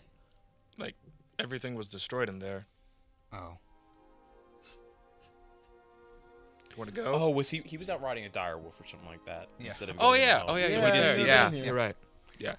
Well, at the very least, we should get rid of it. That's true. So if I'm able to reach, I'm going to, if there's anything natural near me, just pull a sword or You're in a dagger. jungle, so yeah, yeah. and just cut out the rope. till it All right. falls away. You two would spend a good deal of time doing that, as there's many and they're very, very thick. So you guys begin doing that. I have an adamantium short sword, so that would Helps a bit. yeah. Still a lot of rope. Yeah. All right. We'll go on to the next people though, so we get everything. So what will you be doing? I'll probably just spend the time getting more practical items for the ship. Okay. To and fro. So that'd be anything from like Resupplying. ropes, barrels, chests, things that's like, well, you know, the like hammocks if there's any stuff like that. Yeah. Any furniture. So Tarps. because the boat was completely empty, so Yeah. just kind of furnishing Daily it. Food, if Give- you Yeah. can. Yeah. Give me an investigation Water. check. Food. You're not the strongest, but you are pretty fast. So the amount you're able to carry to and fro the ship is Same very. investigation. Yeah. 9.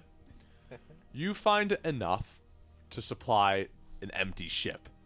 So you find several barrels. You do find hammocks here and there that you're able to set up. Basically, the basic things you Yeah. need to run a ship, nothing more. Okay. Easy enough, you're able to pull off. Cool. Aestus will help you with that as well. Okay. So yeah. All right. Probably take a while. I'd like to look for like any important looking administrative buildings, maybe, to see if Okay. I can find like maybe either do that as well? records That's of some kind, or see where this vault that he supposedly talked about is. Go ahead and make an investigation check. Or we're doing the same thing. So should we just roll 2 separate checks, or Depends what you guys want to do. I'll help you. you want to do the exact same thing, or did you? have I'm another doing the plan? same thing. I was gonna do almost the exact same thing. Okay. You were gonna do. So I'll just roll at the same time. All right. Basically, be advantage because we both at the same time. Get him. Yeah, Get do him. Yep. 7. 15. 15. As you guys make your way out of Lucy's cave, you guys look to your left, and overlooking one of the cliffs at the far end from where Lucy's cave is, you do see what seems to be a large building with a long base. It has another story on top of that. On top of that, there seems to be a large dome. Seems to be the only building here that has been given any architectural thought, really. That looks important. You should go there. All right, We so you think. guys head over there. As you Pretty do, there are 2 sets of double doors in the front of it, and you get a better look at it. It is kind of Grecian in nature.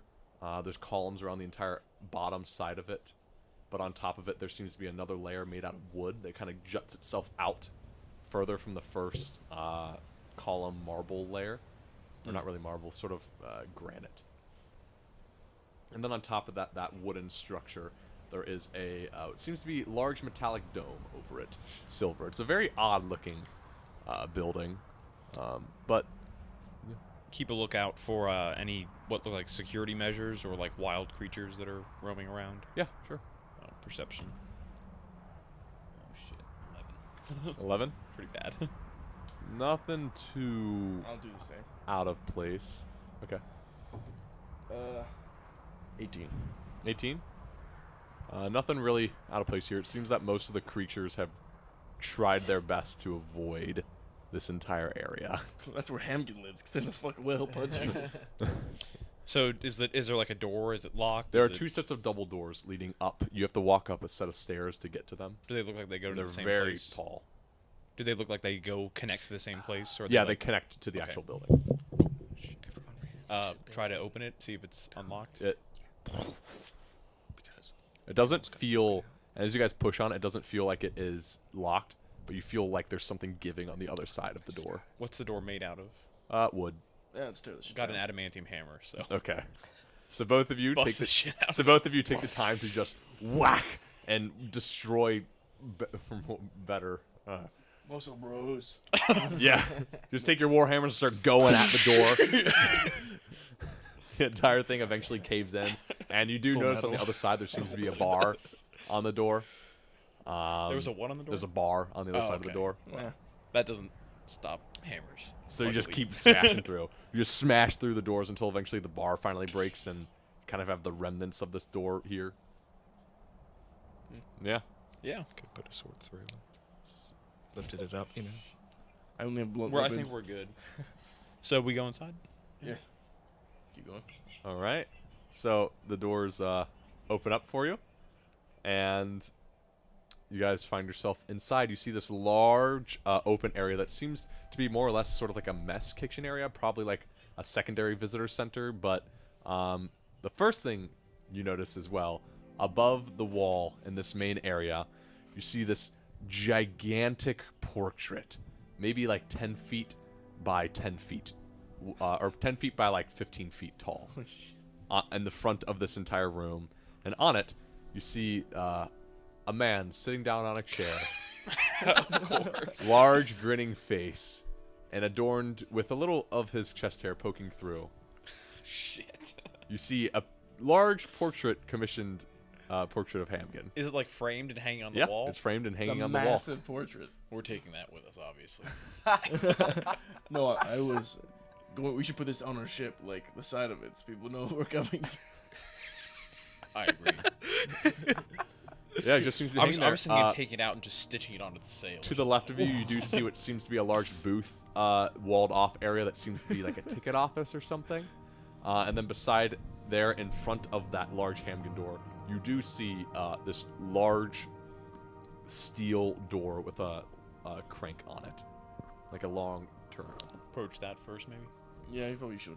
See if it's locked or anything. Like, see if there's traps. So it has on like one of the or if big turning. Yeah, like the points. big, And like it's about like a 10-foot wide, like a submarine door kind of thing. Yeah, like no, it's like a big old 10-foot wheel. wide door though. Yeah, It's yeah. a bank vault. Yeah, basically.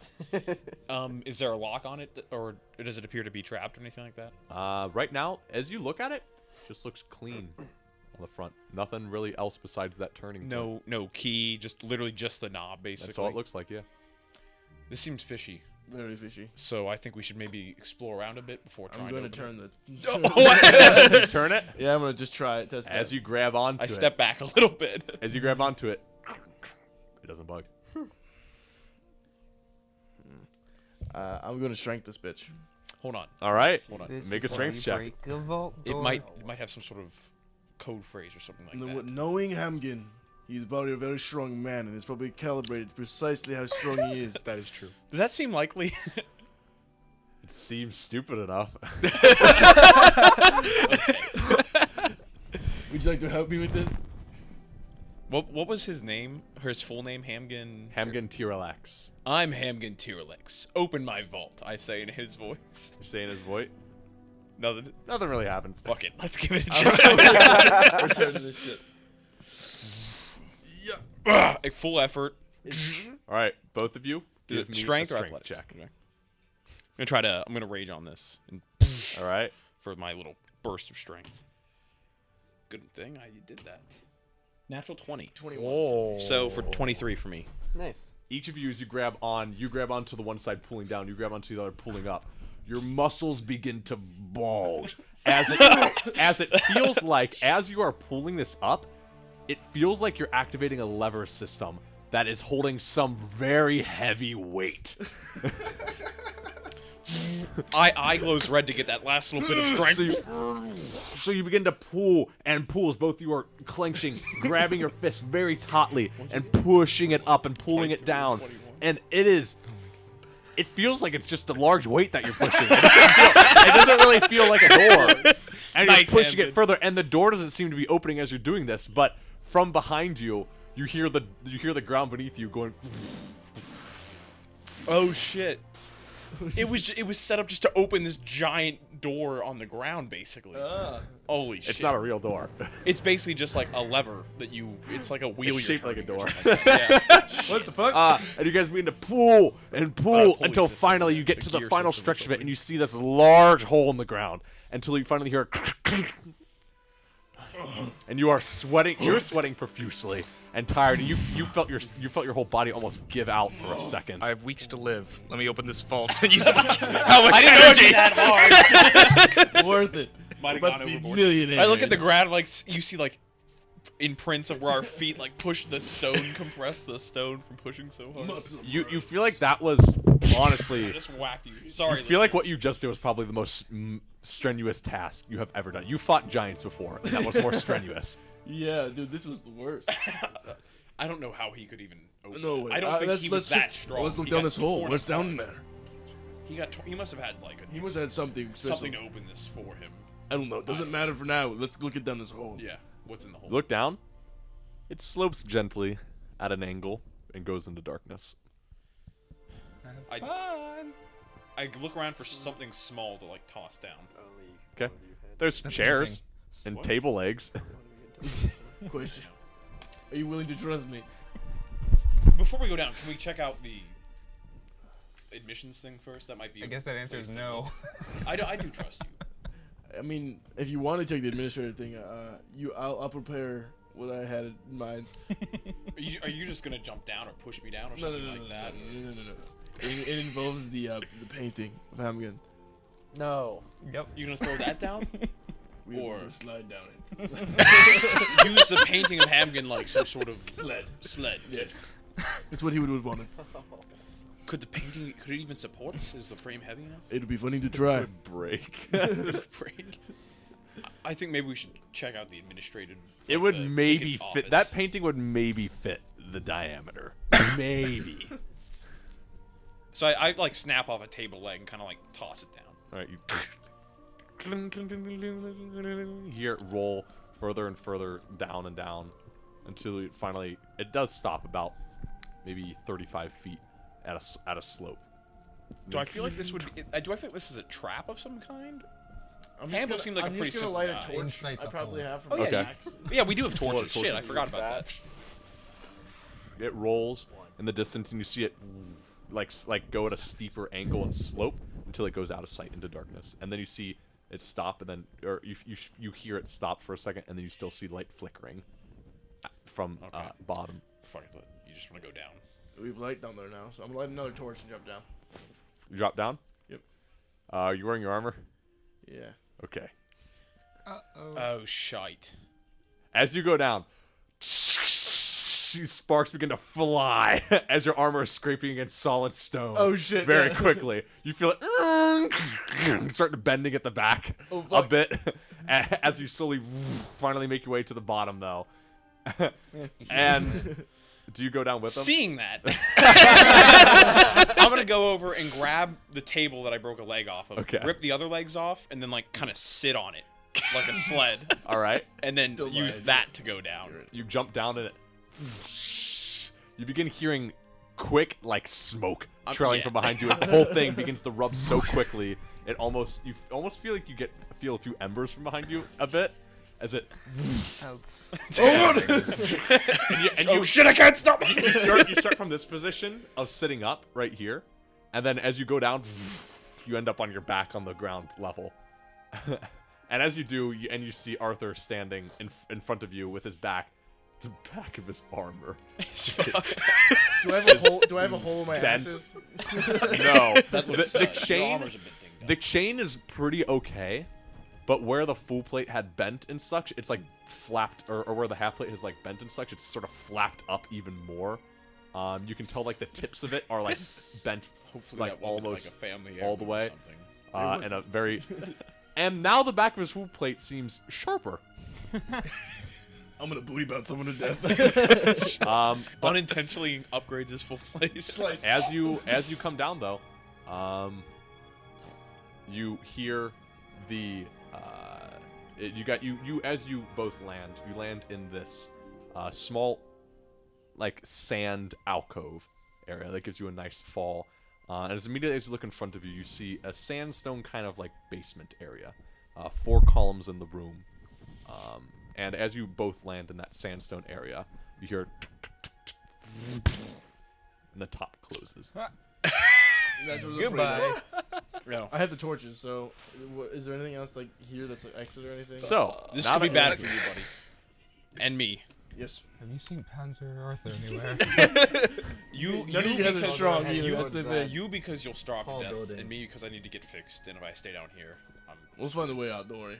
All right. Two people who could We've open the never- door are in there. We've Never ventured- seen again. So, as you two are in here and you look around, you see wealth beyond measure. You see goblets made of gold laid across beyond measure. platinum tables. You see chest overflowing with gold pieces and such. He was rich.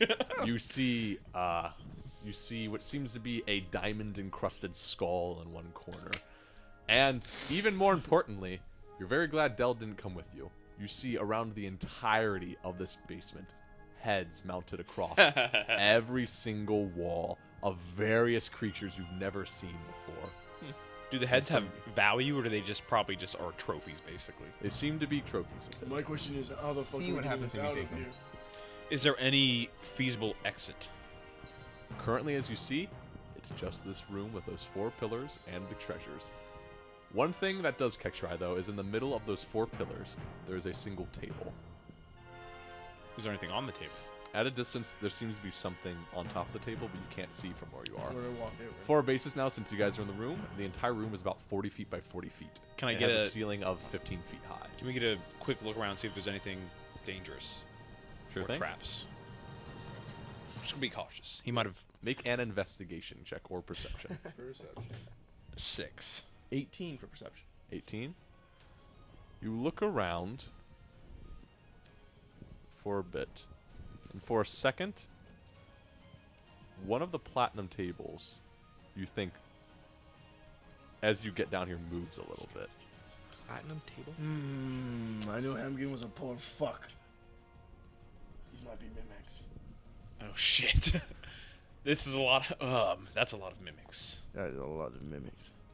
And you see another platinum table kind of... You motherfucker. Any mimics in the room? Please, We need to probably find a... Wait, is a mimic actually made of what it is, though? Or is it, like, is a mimic table actually made of wood? You can certainly find out. Well, is there any way out that we can see? I'm going to... Oh, shit. I'm going...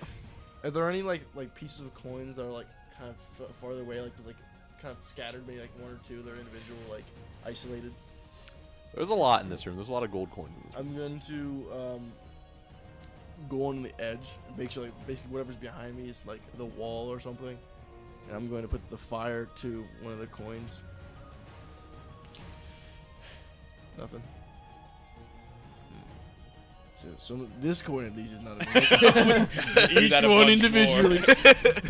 No, fuck, because one of the tables it moved. I swear to God. The platinum tables. The platinum. The middle table didn't move. Platinum table isn't like it's made of platinum. It looks like it's made of platinum. It's possible. It's possible they could be. And then you also saw another table and then a chair, but you're not sure how many are in They here. could be some of them could be, and some of them couldn't be. Also. Let's go. I'm going to that middle table because that looks the most secure to me. I'm gonna go that one. Let's check this one out. It looks like it has something on top of it. What's it look like it's made out of? Looks like a simple wooden table ornately carved. I'm going to look. They should is there anything on it? So as you guys begin approaching, it's about 20 feet away. I've got my weapon. Yeah. Shing. Nothing else is surrounding the middle of this room. All the treasure is out of the walls. As you get to the middle, though, the four pillars are give you a bit. The four pillars make a square in the middle of this room, and each of them are 10 feet across or away from each other. So it's like a box. In the center of those is a table. As you all approach it, you see, as you two approach it, you do see a familiar sight on top of it, actually. It is a long, slender tube affixed to a stock that seems to be like a heavy crossbow stock. A firebow.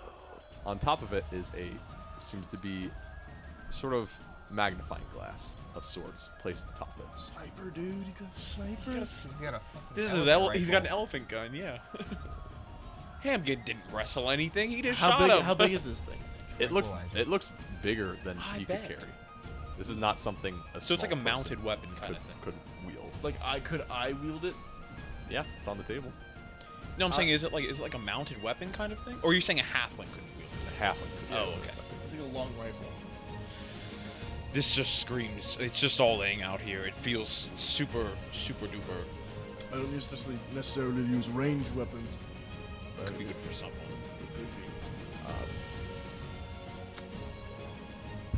Be very aware something's around here. Might be what? I'm going to. What? Do you want to try to pick it up? Yeah, I'll try to pick it up with my left hand. I'm going to ready action to strike any enemy that tries to attack us as he picks this thing up. Elephant gun or the fucking. All right, you pick it up with your hand. As you do, it gives a bit as if it was attached to the table for a second. And as it does, you immediately hear, and the ground beneath you breaks, and you fall down. That's where we're gonna end it. Motherfucker! Right there. Fucking elephant gun trap. God Oh damn man. Used by whoever helped him. You went deeper in. Yeah, Wow. We're just gonna have our own little mini campaign. There's an actual. You had to make a DC 25 to open the ball. But you just let a natural 20 do it. Yeah. Fuck. So. Welcome to the vault. Bet you weren't expecting that, were you? Nope, not really. And only 2 people going in. Yep. Yeah. Bye. But yeah. Nice Were meeting you those guys. mimics in there? What? Were those mimics in there? We'll get to that. God damn it.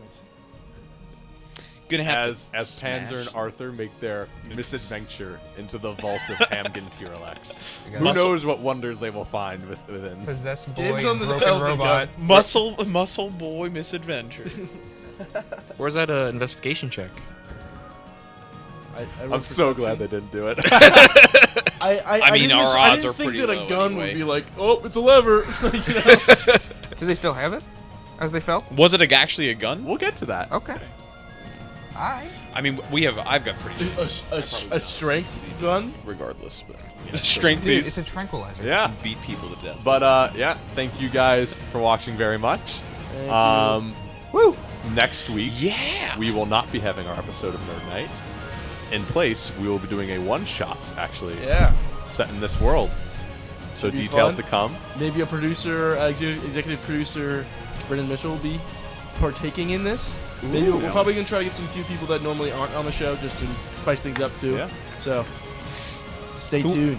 So yeah, But they're sick of us as always, after BTV, only 4 D&D, episodes. Creator Chronicles Yeah. Fracture. Seriously. And we'll see you next time. See ya. Bye. Bye.